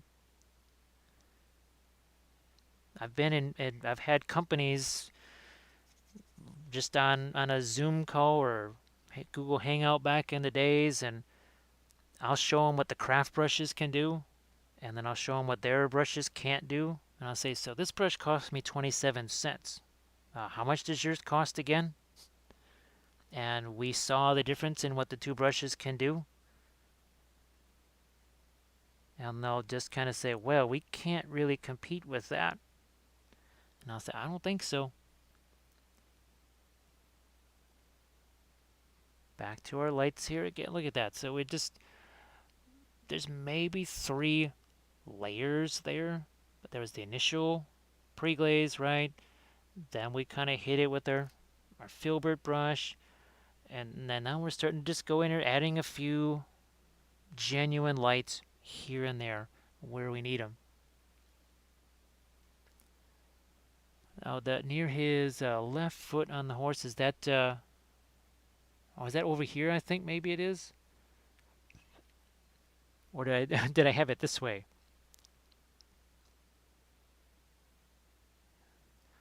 Yeah, ooh, we got another one of these little transition points. So I'm going to see what happens when we try and do a little bit of a glaze here. I'm just going to hit this with the brush cleaner real quick. Just get some of the stuff out of there, and then we'll go with our... I'm going to take some of the Van Dyke brown here. We'll try and do a glaze with that. That is a nice kind of neutral, cool brown. It's the one color that we got to use in our watercolor class. We spent, what, 4 months working with nothing but Van Dyke brown. And if you're new with the oils too, there's some miniatures that you might want. There's an exercise, something like this. So, kind of a compressed palette exercise. Look at that big old cloak for doing your blending. A little bit of finer shapes here so that you can try to do some highlighting, but you don't need a lot of colors necessarily. Paint with a few colors. Try out the blending instead of trying to make this all kinds of colors. Just to make it easier on yourself as we welcome in Trash. Oh, Rama, how are you doing? Yes, we got plenty of cavalry here, Trash. We got plenty of cavalry. Look at this. We even got some Mongol riders. We have bird horse over here.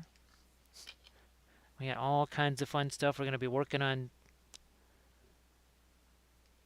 Let's see. Ah, okay, okay.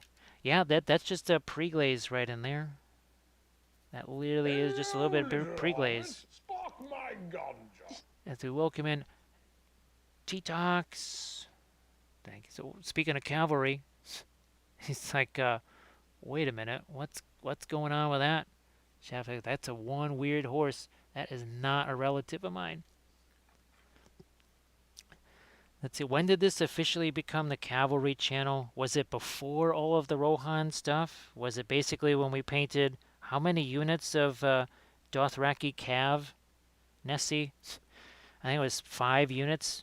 Yeah, and then there was 3 special characters, so you had 23 horsies, plus the Night's Watch Cav, plus all the Rohan stuff. Yeah, this is the cavalry channel. Oh, we get to take a little trip back in time.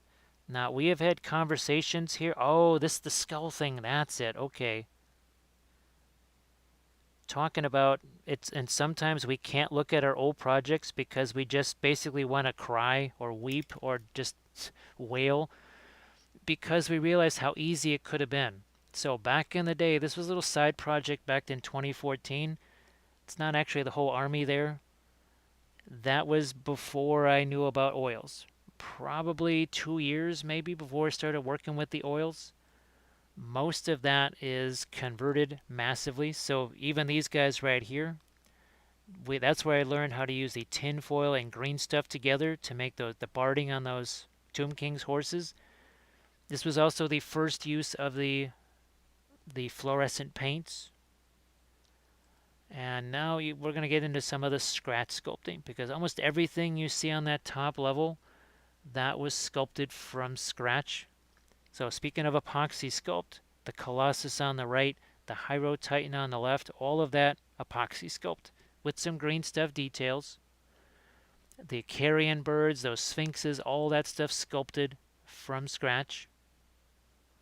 And well, there's some more stuff too. And all of these things you can see step-by-step articles on the blog.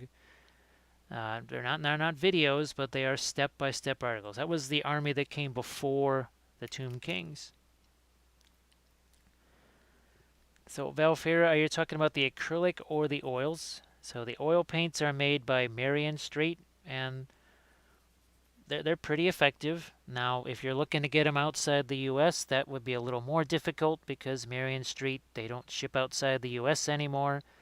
There are a few folks in Europe that have been able to find them over there, probably more in an art store as opposed to ordering them online.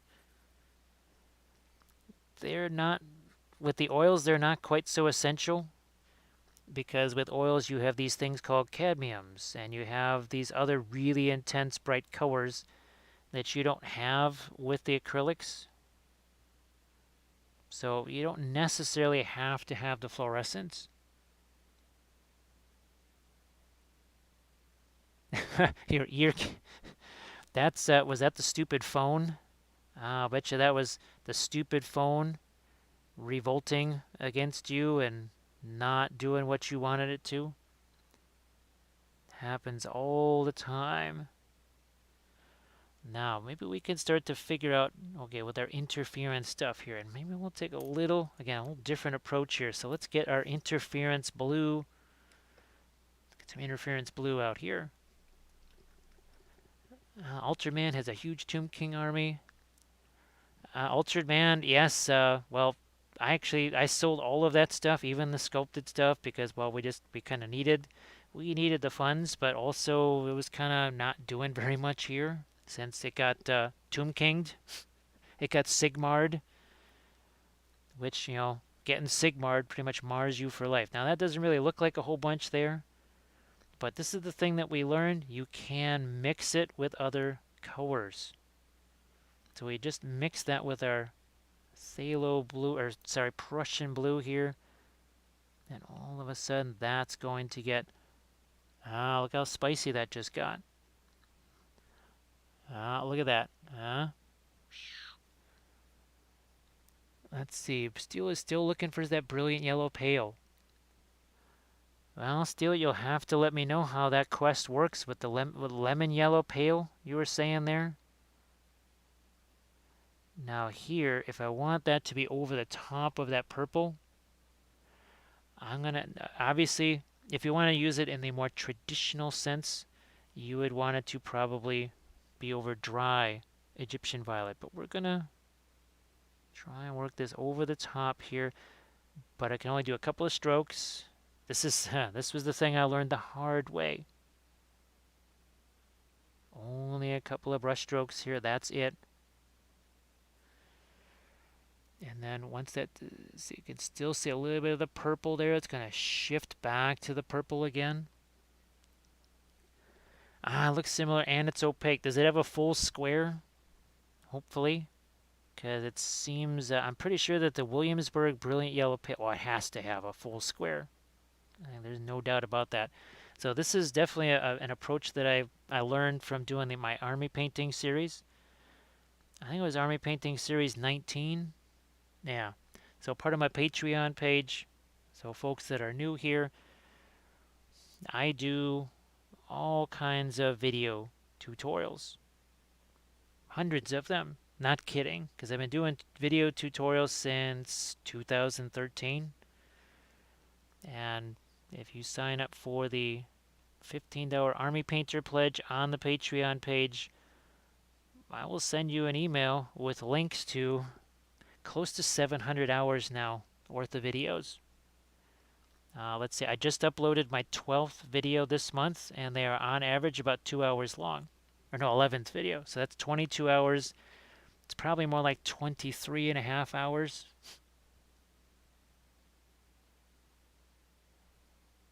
So if you're interested in a whole bunch of video content that covers tons of different game systems, terrain, basing, dioramas, oils, acrylics, basing effects, you name it, vellum foliage, whatever, it's there. And again, I think this is series 21, right? I think no, that was series 20, because the Necrons were series 21, and then series 22 has been my Lumineth. Look at this, look at that. It goes back to the purple. Now it's blue. Now that one doesn't have a square, so it must be Japanese.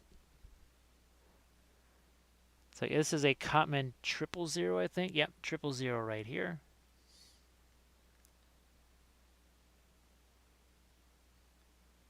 So the oils right there, there's your link to the Marion Streets. Now, like I said, they're not super, well, let's put it this way. This is a 57 mil tube. No, 55 mil tube. It was $15.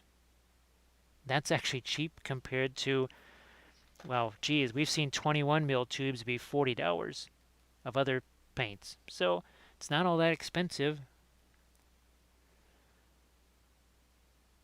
I haven't gotten, all I've ever gotten from them are the fluorescent paints. I was going to look back through their stuff, their catalog, see what kind of stuff they have. Uh, maybe in February, see if they have something else besides the fluorescent paints. But once we had a certain amount of colors here, I didn't need to have 5 different burnt umbers, basically. So we kind of stopped buying new paints just to see, okay, how do they compare? A lot of that was researching for the oil paint line, that sort of thing. So, okay, see what we got on this side? Look at that juicy blue there. Let's add some of that over here now. And all of this is wet over wet. You see, because of the very gentle brushstroke here, it's not mixing quite so much. Not mixing quite as much as it was doing earlier when we were kind of intentionally trying to force that mixing a little bit more. And we've even turned this 000 into a micro. We just call them micro filberts. This is truly a micro filbert because compared to what was that, the Royal Langnickel, was that like a number 1 or number 3 or something that we turned into a micro filbert? No, this is truly a micro filbert right here. Well, look at that! Look at that fun, crazy blue color there.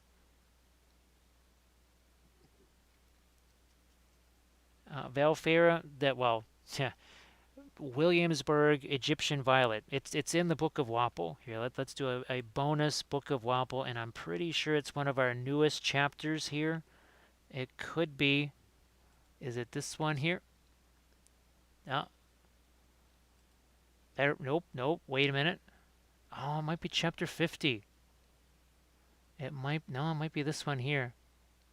Yes, there we go. All hail Egyptian Violet. Everything else is just purple. So that's chapter, was that 45? Chapter 46 of the Book of Wapple says Egyptian Violet is king over everything. As far as reds go, probably my favorite red is the Fanchon Red. That's another Williamsburg color. There's other good reds out there. It's not like it's not just Fanchon Red or bust. Now this is a little bit more of the interference blue in it. Wherever we put this, we'll get more of a transition from the purple to the blue. Typically, like I said, it's almost easier if this is over wet paint in some ways, but I think, what is it what they say with the color shifting, but you have to work it over black or whatever. That's the interesting thing about the interference paint. I don't think you really have to work over a black or anything like that, or a dark color even. I'll catch you later, Bonholm. Oh, did you get to see the new episode with the Lumineth there and all of that crazy, speaking of interference colors? I'm glad you're able to catch that one.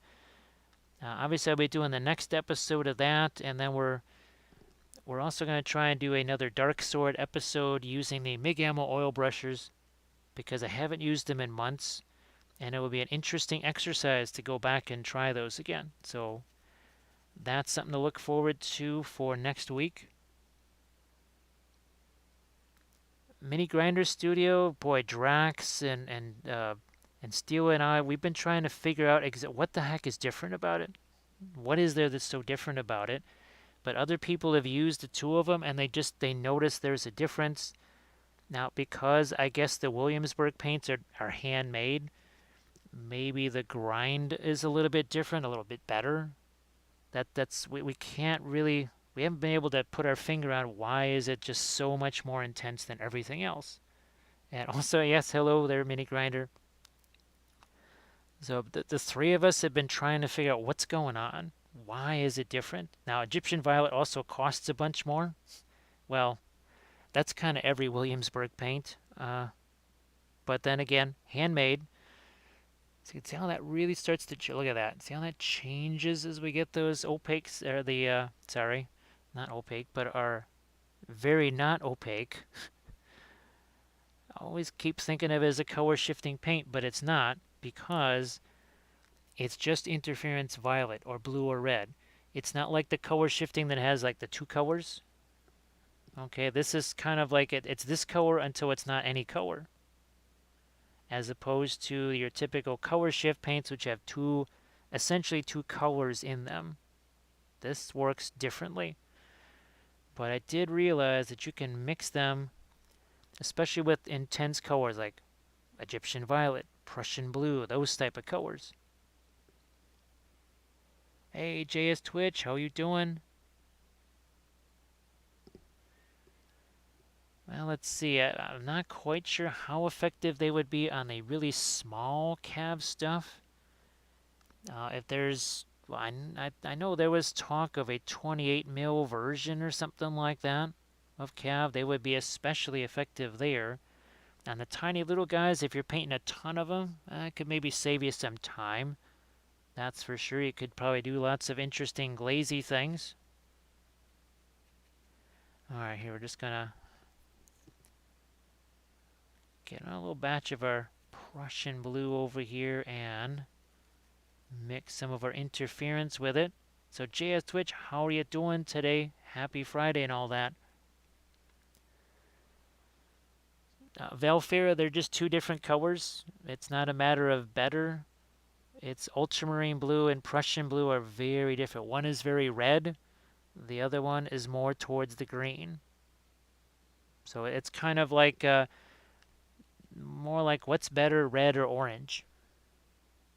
Or what's better, camo green or Kelly green? They're both green, but they are massively different from each other.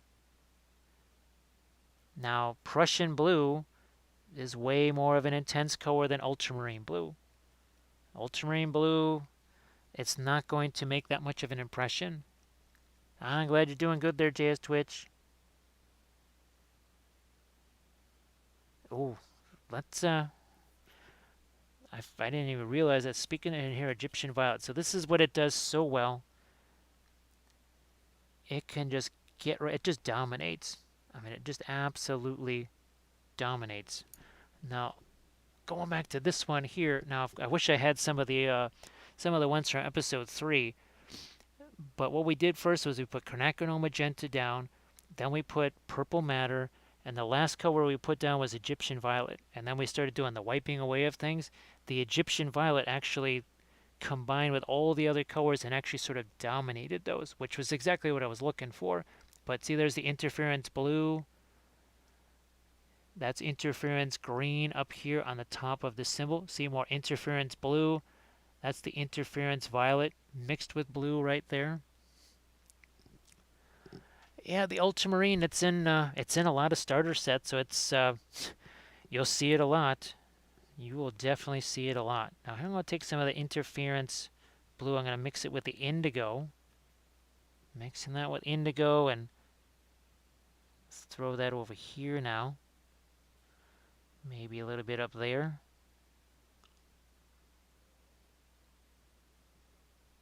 That Rhapsody, this is with the Prussian blue and now the indigo blue. But I think it would be very interesting to see that with the cobalt blue. I think the two of those would be a very good combination. Actually, what would be really neat to see is the interference green with the cobalt blue. I think you would have a really nice sort of a turquoise thing going on if you did that. I think that would be a really fun mix there. Let's see, are you mixing? Oh, that's yeah, so these are just the plates right here. Let me see if I can snag a couple of them. And this is the plate right here. So and it looks really thick. It's actually not as hard to break as you think. So this again from Green Stuff World right here. They have a bunch of different ones. They also have this one, which is just a sheet of skulls. But again, it's not as thick as you think it is. Spark my ganja. Thank you so much, Solvis. I appreciate that, and so does Gandalf. Hello, little hobbits. Spark my ganja. And here's another one of the texture plates here. Let's see if we can get to that. I really like this one. This is the Battlefields one. They've got sci-fi ones, steampunk ones, all kinds of different texture. I just call them texture plates. I know they call them something else. Valfera, I just use the, it's an indigo from Winsor Newton. Yeah, just the standard old indigo from Winsor Newton. I'm sure the Gamlin one is really good too. I'll catch you later, Astrovox. Hopefully see it tomorrow. And I'm going to try and start earlier tomorrow. If I can manage it, I'd love to be starting at 3:30 or so, my time. Not sure what that translates into everybody else's time, but that would be my time. So that's more of our interference blue right there. But what we didn't have when we last worked with these, we did not have the interference violet or the interference green. So for the heck of it, where's my interference green? Is this it here? There we go, interference green. Now, on my Necron series, you saw a lot of the interference green. And who knows, maybe if I can, maybe later tonight or tomorrow, we would get to that Necron tomorrow. So that sounds like 3:30 in the morning your time. Here, I'm just going to put some of that over there. Yeah, right, 15:30, that's got to be 3:30 in the morning. But the Saturday stream goes for quite a while, like a long time. All right, I'm going to see if I can get some of this interference green down here. I'll even mix it maybe with a little bit of phthalo green. Remember we did this on the Necron series? There's a little bit of the blue in there still too. There we go. Ah, look at that. It looks just like regular non-metallic metal, but it's very much not regular non-metallic metal, that's for sure. Ooh, that is, you're going to see a bunch more of this in the future.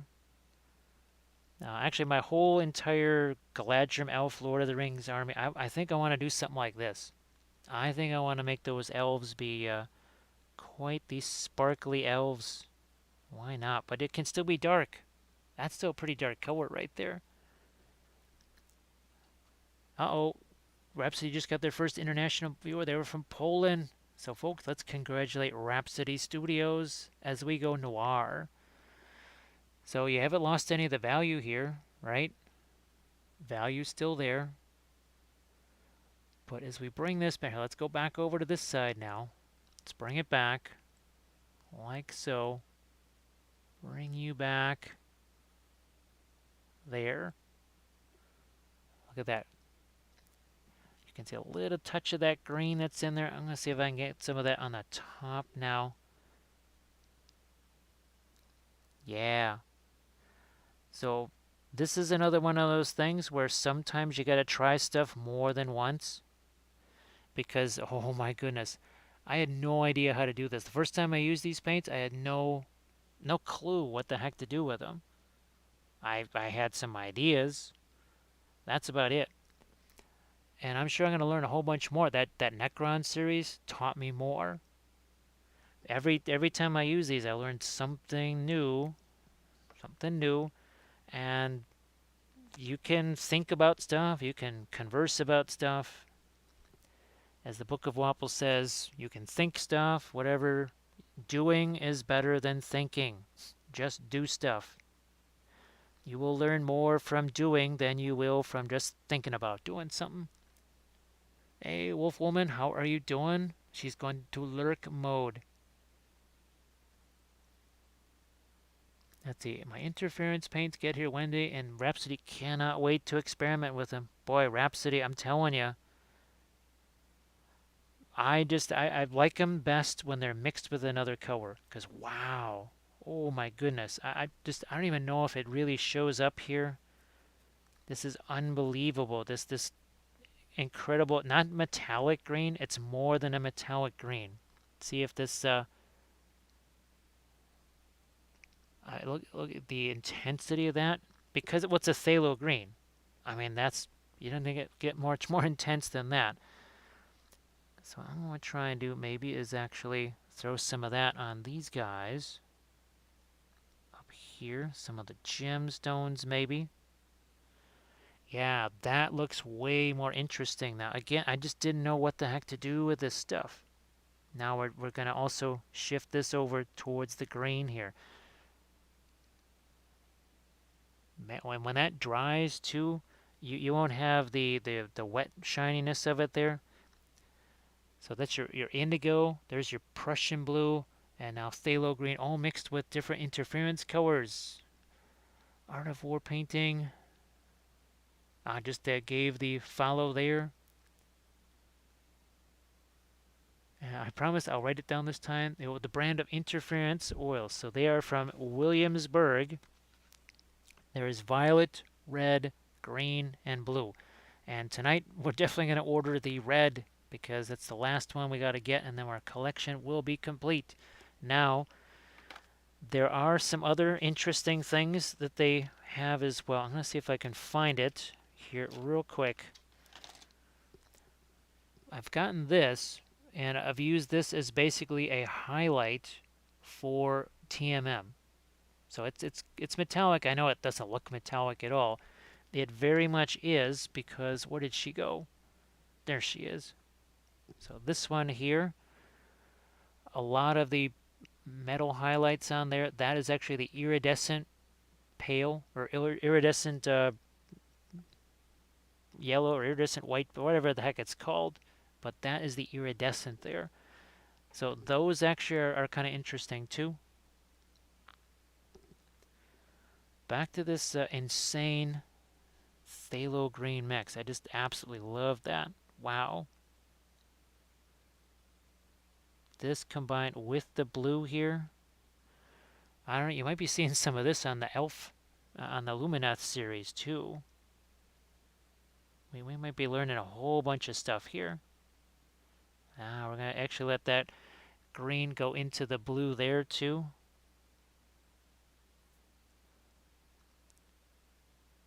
Now you could see we're doing more of a stippling type of a brush stroke. What does that mean? We're just tapping at it. That is something we do all the time with our freehand when we're doing freehand with the oils, because all this was wet into wet. All the freehand that I generally do with the oils is wet into wet. And to get that to stick on there without wiping out the paint that was already there, that was done in a stippling brush stroke. So be sure to catch some of those older episodes where we're doing that sort of freehand. Now I'm going to go back over here to the interference green, and I'm going to see how that can go very light there. So look at that. It looks like non-metallic metals, except we're using interference paints mixed with some really intense bright oil colors. It's insane. So much fun. And now the more I'm doing this, the more I'm looking forward to doing the Galadrim elves. That's going to be quite the experiment. Doing the Galadrim elves with this type of idea here, where we're essentially doing true metallic metals, but with the interference paint as opposed to just adding, say, the Gamlen silver or whatever. That should be really interesting. Maybe try some of that over here too. So that's some of the phthalo green there. Yeah. Where's my blue again? So there's my indigo mixed with the interference, and we're just gonna pop a couple layers here in our shadow areas now. Because we need that to have a little more blue to it. Now let's start to get some of our lighter interference blue in here. Not sure. Oh, you can see that. I think it does. I think you can see past the sword. Hey, Chill. How are you doing, Chill? How are you doing? So right now, well, we're doing another one of our Ossiarchs right here, but we're trying some different things with the interference paints. This was the very first one I ever used the interference paints on, and we're trying to do some. Look at wow. I mean that's kind of neat what it's doing there, but this now with the green and the blue in that sword, that is doing some wild stuff. Oh, no problem, Trim Dab. We will be here. When you get back, we'll still be here. We're only 2 hours in.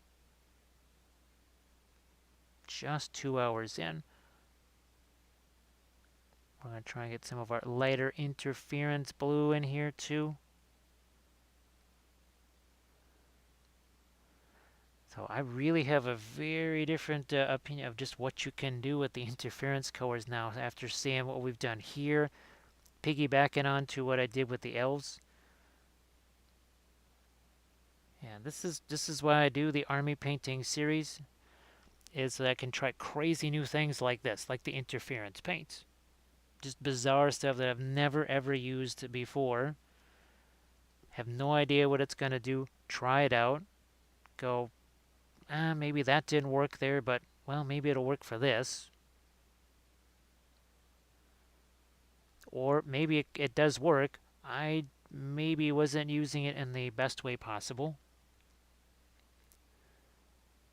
Jim Dab is letting the oils dry and come back to get some more value sketching done. Ooh, that sounds very good. Also, we're going to make some gradings for Wombat Combat. Prime, how you doing? Welcome back. And I think for sure we are definitely going to have to paint Friedrich the Great. We're going to have to paint our Easterling Troll Chief tomorrow. As Mini Grinder Studio says, some deals were made. Let's do some more here. I think we'll lighten up these guys right on the... I guess that's actually part of the armor on this side. Yeah, it's actually part of the armor there. Alright, ooh, that's... I think that's an area where we could maybe jump in with our... That's our mix of brown matter with the lighter color there. Separates it from the... Yeah, from the rest of the shield. That's good. Hedge Alorian. Oh my goodness, Nessie, that's brilliance. That is sheer brilliance. A Hedge Alorian. Just a Mandalorian, a suit and tie with a laptop with a whole bunch of green and red candles on it. Yeah. A Hedge Alorian. He sits there and short sells stocks. And what's the currency that's not Latinum? That's a Star Trek. Then what the heck is the currency in the Star Wars world? I don't even remember. A Hedge Alorian. Oh man. Yeah, and they jet set around with their jetpacks, but instead of they just jet set to exotic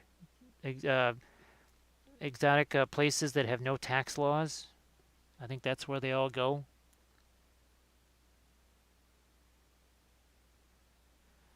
All right, let's bring back some of our ivory here, ivory black. But the idea is it's mixing with other colors, so we're getting a gray there. I'm just interested in black, getting a gray. Let's see. Oh yeah, okay, galactic credit. So yeah, that's oh my goodness. A hedge Alorian. That's because that's definitely a new one. We did not have a hedge Alorian when we were those first couple of days of creating all the different Mandalorian archetypes. We did not have one of those.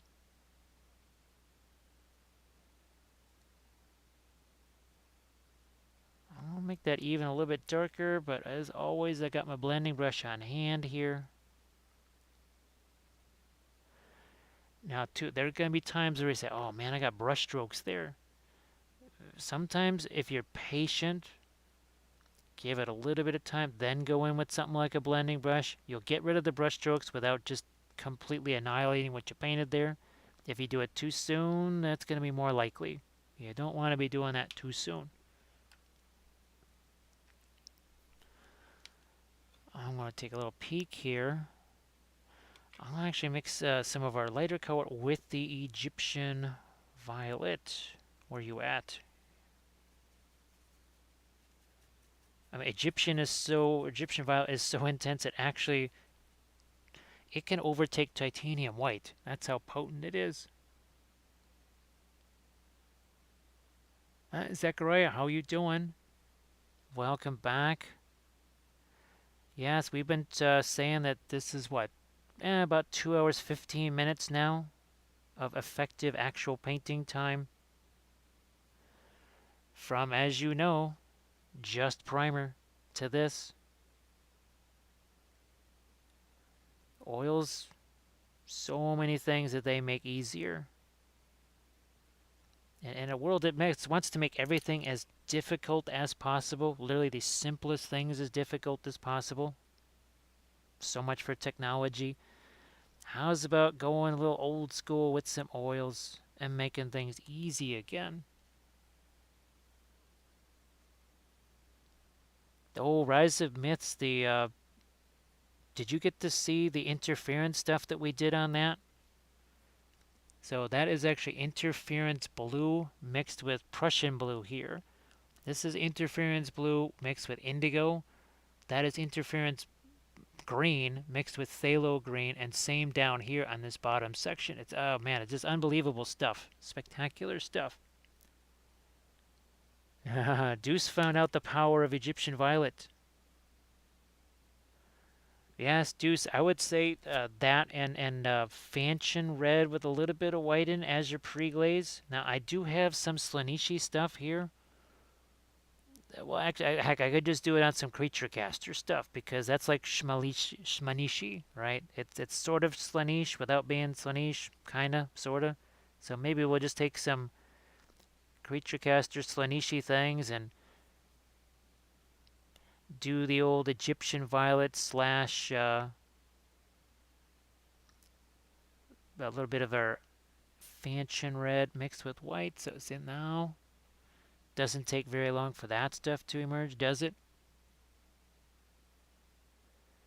Yeah, Rise of Myths, the interference colors, I've used them on, well, 2.5 army painting series so far.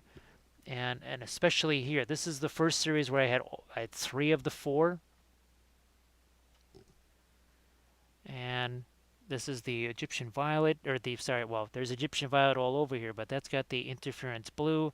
There's interference green here, and then there's the interference blue down there, and also the interference violet down here, but mixed with other colors. That's the key, is that it's mixed with other colors. Once I realized that just kind of changed things. Yeah, they're Slanish light. They're Slanettes.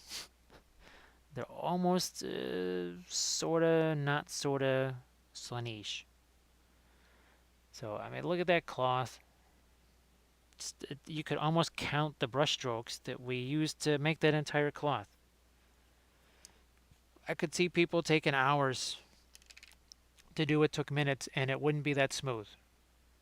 Not anywhere near that smooth. Everybody loves smooth blends, right? That's all the rage, right? Everything's got to be smooth.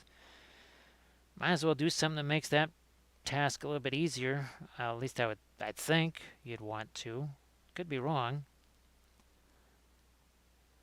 Going to see if I can work in a couple of more. And these are some of the brightest lights here now. Also got to get into the saddle. There's some other parts here on this shield that could stand to be brighter. I think we'll hit some areas of his little helmet decorations up here. Yeah. Let's get some of these guys. Some vertebrae here.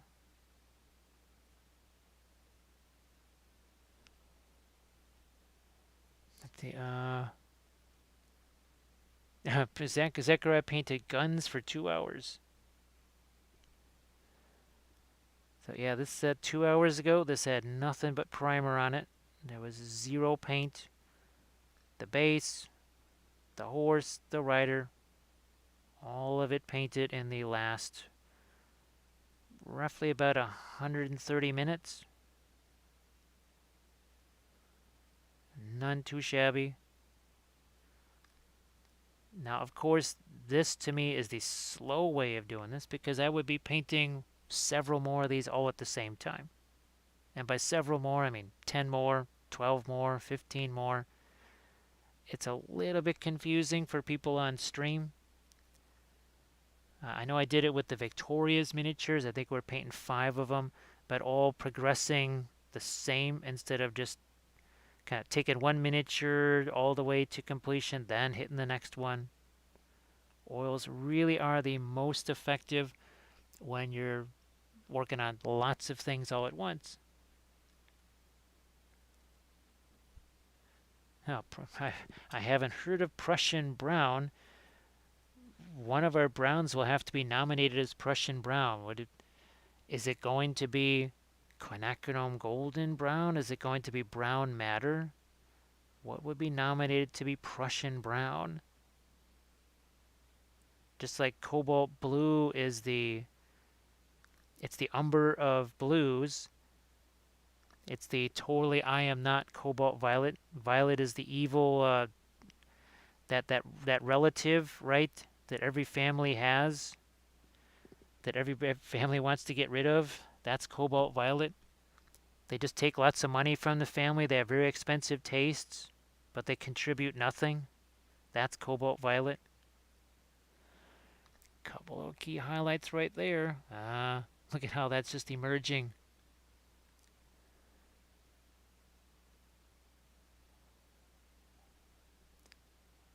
Zechariah, it's part of it is this has been what I've done for so many years. It doesn't even reflect on me that every day I'm painting for 10, 12, 14, 18, sometimes 20 hours every day, 7 days a week. It just kind of becomes part of survival, especially when you're doing this for a living here. But stuff like this, doing the oils and making these discoveries like we're doing with the interference paints, that keeps it the interest level to a degree that you can sort of handle the fact that you've been just doing it for an insane amount of hours because you're kind of excited about all the stuff that you learn. And that is one, I mean, for me, that is a great way to kind of stay focused, is to just be learning something kind of as you're going along. Zechariah thinks that they're cobalt violet. Yes, what are you the cobalt violet in your family? Who are you? Are you cobalt violet? Are you burnt umber? What are you? Which one? Which color would you be? That's I know that's isn't that some kind of psychological exercise? Like if you were a color, what color would you be? And you go into one of these things, it's like, well, I'm certainly not the cobalt violet of the family. And then they're like, wait, what? What are you talking about? As we add, I think, a little bit of our, speaking of violet, that's a light Egyptian violet right there. Remember? Color goes somewhere, must go everywhere. We actually just put a little bit of violet out onto the bone area. Here, we got this little skelly friend down in here. Give that a little bit of this lighter Egyptian violet too. Aha, Zechariah would want to be sanguine. That's, let's see, I would either want to be Boy, we certainly want to be an Egyptian violet, but I don't. Would would you, if you said I want to be an interference blue, or I think I'm interference blue? Well, how would that translate? What would they think of you then? I think I'm interference green. They're like, what? All right, here's some of our Van Dyke brown. We're gonna pop that into some of these vertebrae here too. Again, it's more of a dry brush. It's the not dry brush. Literally not dry, but the motion, the action is very much the same as what you would do. See, Nessie knows just primed a piece of MDF terrain. Oh, with the airbrush, was it soaking it all in? Nessie, I'm guessing. Man, it's been a long time since I last dealt with MDF terrain.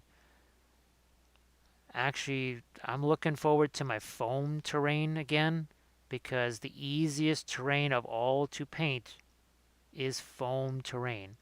That pink foam loves paint. It doesn't soak it in too much, but it doesn't kind of reject the paint either, like some surfaces would. So easy to paint with that. Now, that right there, that's going to need some dark glazes. I'm going to do some glazy stuff there. Let's see, Gray Wolf would be cobalt blue. And the Badger Primer didn't soak in too much. Well, that's good. Then there's Liquid Clear.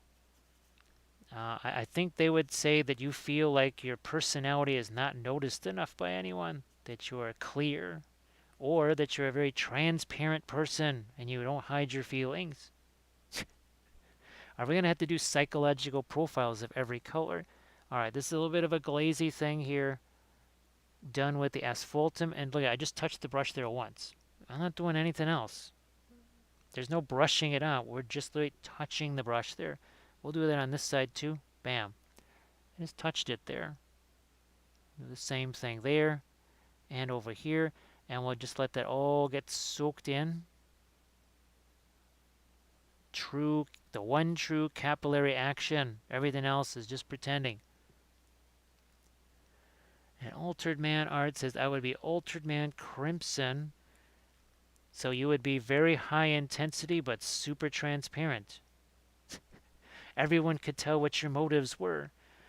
Oh, am I gonna? Yeah, I'm gonna take that phthalo green here, and we'll do a little bit of glazy friends here. Good grief, is that gonna have to be sort of like a different style Book of Wapple? Color psychological profiles?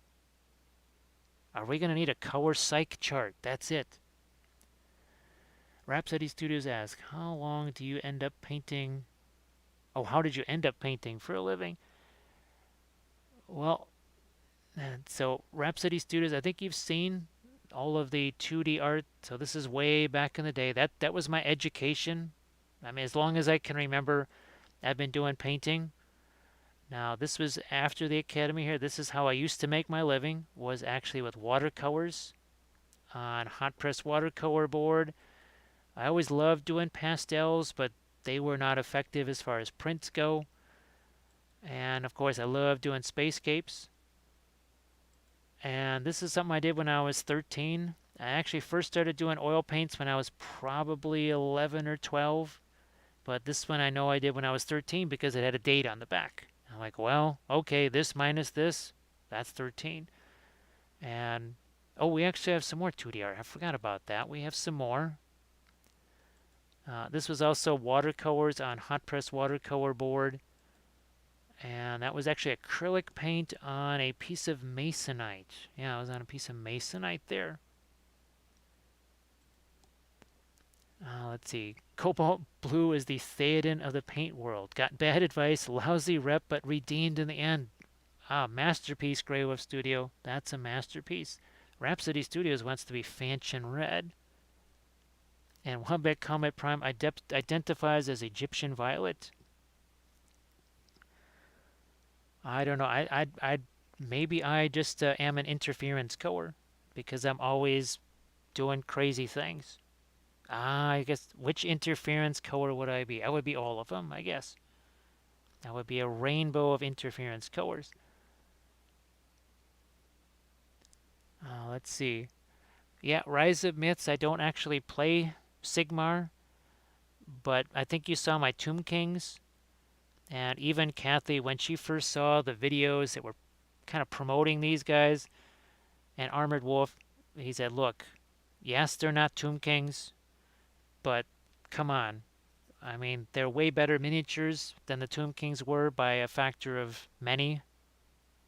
Vastly superior than the old Tomb Kings miniatures, and, well, the vibe of these, the story behind these guys is actually just as favorable to me as the Tomb Kings was, so these guys had to be done. And I've got tons more of the little walking catapult. I've got the Caractos figure too. So there's way more Ossiarchs yet to come. Oh, Armored Wolf identifies as palette sludge. That's the universal color. Yes, Armored Wolf can definitely be palette sludge, which means nobody else can be. He has proclaimed himself palette sludge. Deuce, is it cheating if I've invented my own paint to become it? Well, what is that? You can reinvent yourself. Don't people reinvent themselves all the time? So I think that's a good one. And I don't know if you saw some of our other. Now this was stuff that we painted on stream. So we painted this guy on stream. I think this was in October. We painted this one here, obviously with the oils. Let's see. I was definitely, again, Sigmar, not something I'll play. Warcry is something we might eventually try doing some battle reports on, because we have a bunch of Warcry warbands, and it is, to me, it's closer to Lord of the Rings as far as the way the system goes, which, hey, more Lord of the Rings, more better. Let's see. Rise of Myth's favorite fantasy was the Black Coach. Yeah, Rise of Myths, that's one that I've seen a couple of renditions of. And all I can think of is the oils look at all those renditions and say, that's neat. We could probably do that in about 7 or 8 hours. So the Black Coach, I don't know. I'll just kind of keep a look-see on eBay and stuff. Well, of course, this is the Cavalry channel, so that means that the host with the most Ride to Ruin in the World's Ending. There you go, folks. It's the Cavalry channel. Thank you so much, Jenny. I appreciate that. Thanks for the host. I'm going to throw in a couple more darks here, but this is indigo. We're not throwing black in here. We're going with indigo. Thank you so much, CG Mini Painting. Oh, you thought that was all the Rohan? No, no, no, no. There's more. Yes, there's more. And it's going to be a red day, right? Because, poof, there he is. Stay it in. So I still got to, still have to get the Aomir mounted version put together so we can paint him up on stream. Eowyn's already done. But the last of the family that's got to get done is Aomir. So we'll hopefully have him ready. Probably not by tomorrow. Yeah, thanks again, CG Mini. I appreciate that. Now, what exactly? And I know Loim gave me the exact spelling of that. The Dunlendings. So they call Rohan Strawheads, right? But is it Fogiel or is it Fogli or something? I think it's Fogiel or something like that. Forgil, something like that.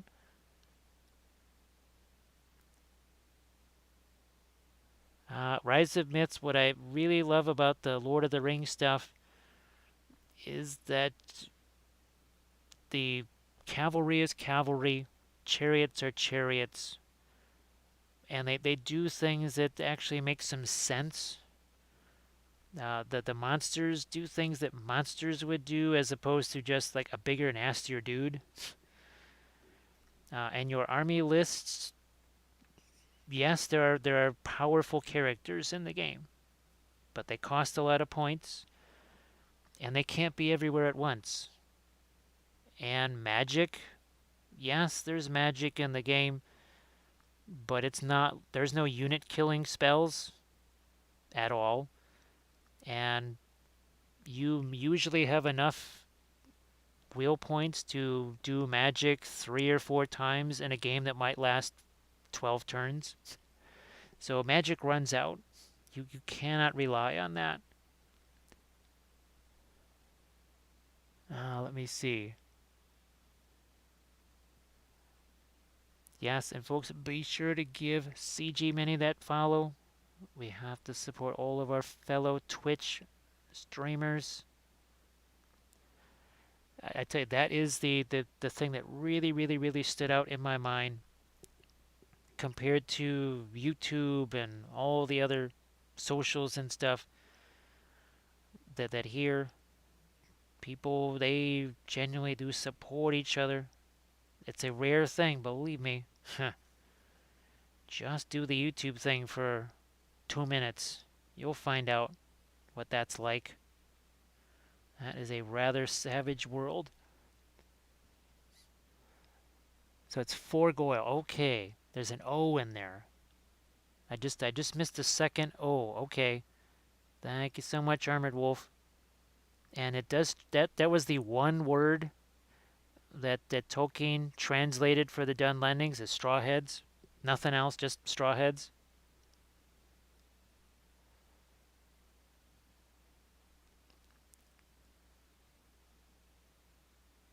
Yeah. Now the thing that I like about Lord of the Rings is that the magic is it's more, gosh, like a role playing type magic where it's a buffing. You're trying to buff your own guys and maybe potentially debuff the enemy units there. Starting to maybe find a couple of little lights in here now. Even out of context, Steela's still right. It really is, Steela, right? It's just so different. And folks, be sure to give Steela a follow as well, because she's been doing all kinds of fantastic experiments with the oils, and she's got more experiments coming. So what is the question? Rise of Myth. You got yourself a Lord of the Rings question.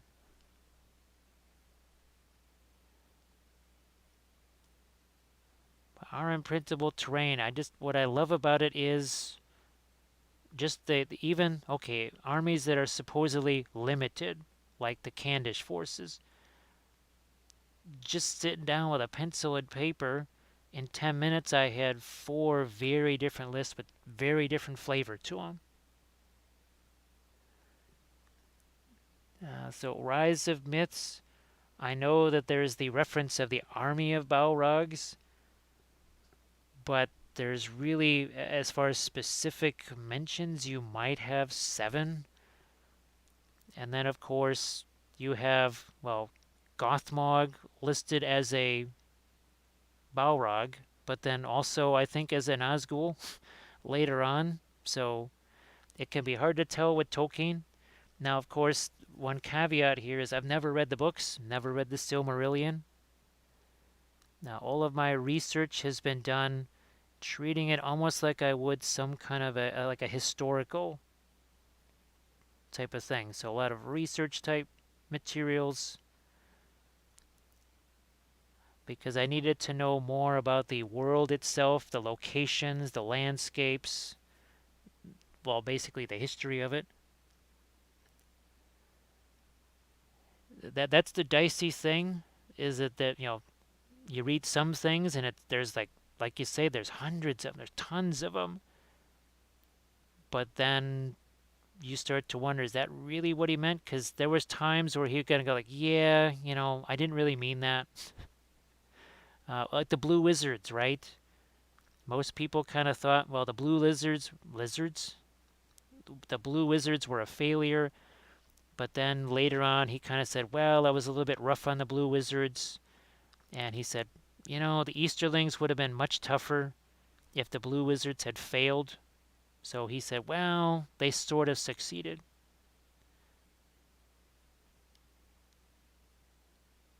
Yeah, only 7 actually mention.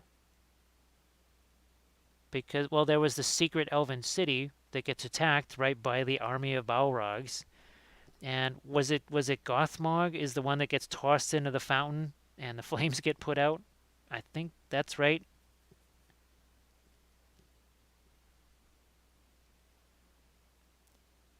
Yeah, let's do a little bit of a lighting on this side now. And over here. So I think those are some of the more contentious type of things. The amount of Balrogs, what happened to them, because you only ever see one in the actual Lord of the Rings. So were there other ones? Did they survive? If they survived, where did they go? Did they ever wake up? So those are all, I suppose, questions that no answers will be coming for. And it's interesting because I know that really people get very much into that. I think I just kind of went, well, wait a minute. How many can there be? And then just sort of moved on because I was trying to figure out, all right, Easterlings, where do they really live? Do they really have any cities? Are they just settlements? They've got they're considered kind of elite troops. How do they get to be so elite?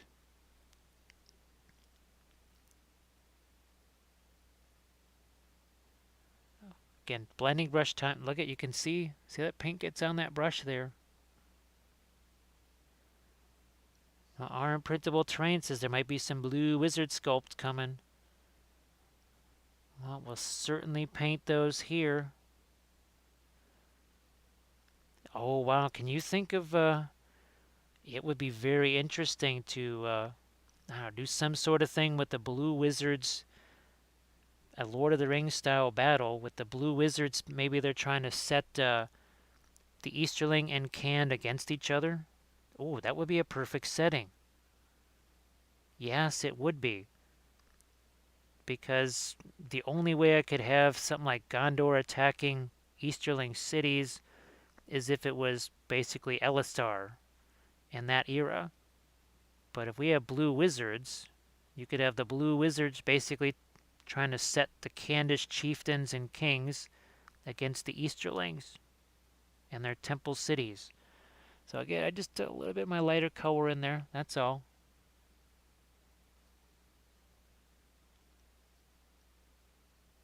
Still is the miracle of the brush blending, right? All right, where's my interference blue? Is this, yeah. Get some more of this out here. And it's just shocking to see how different it is in the tube. I think that was the difference here too. I don't even know if I had it, might not have even had it thinned down there. Let's see, and a lot of the Lord of the Rings ideas came from the short story. Probably I can get, yeah, well, he never really, the whole idea was like a story for his kids. That really kind of how it all started out, and he wanted to make languages. So to have a reason to make the languages, he kind of created the other stuff. And it just kind of progressed from there as we had some lighter interference blue there along the edge.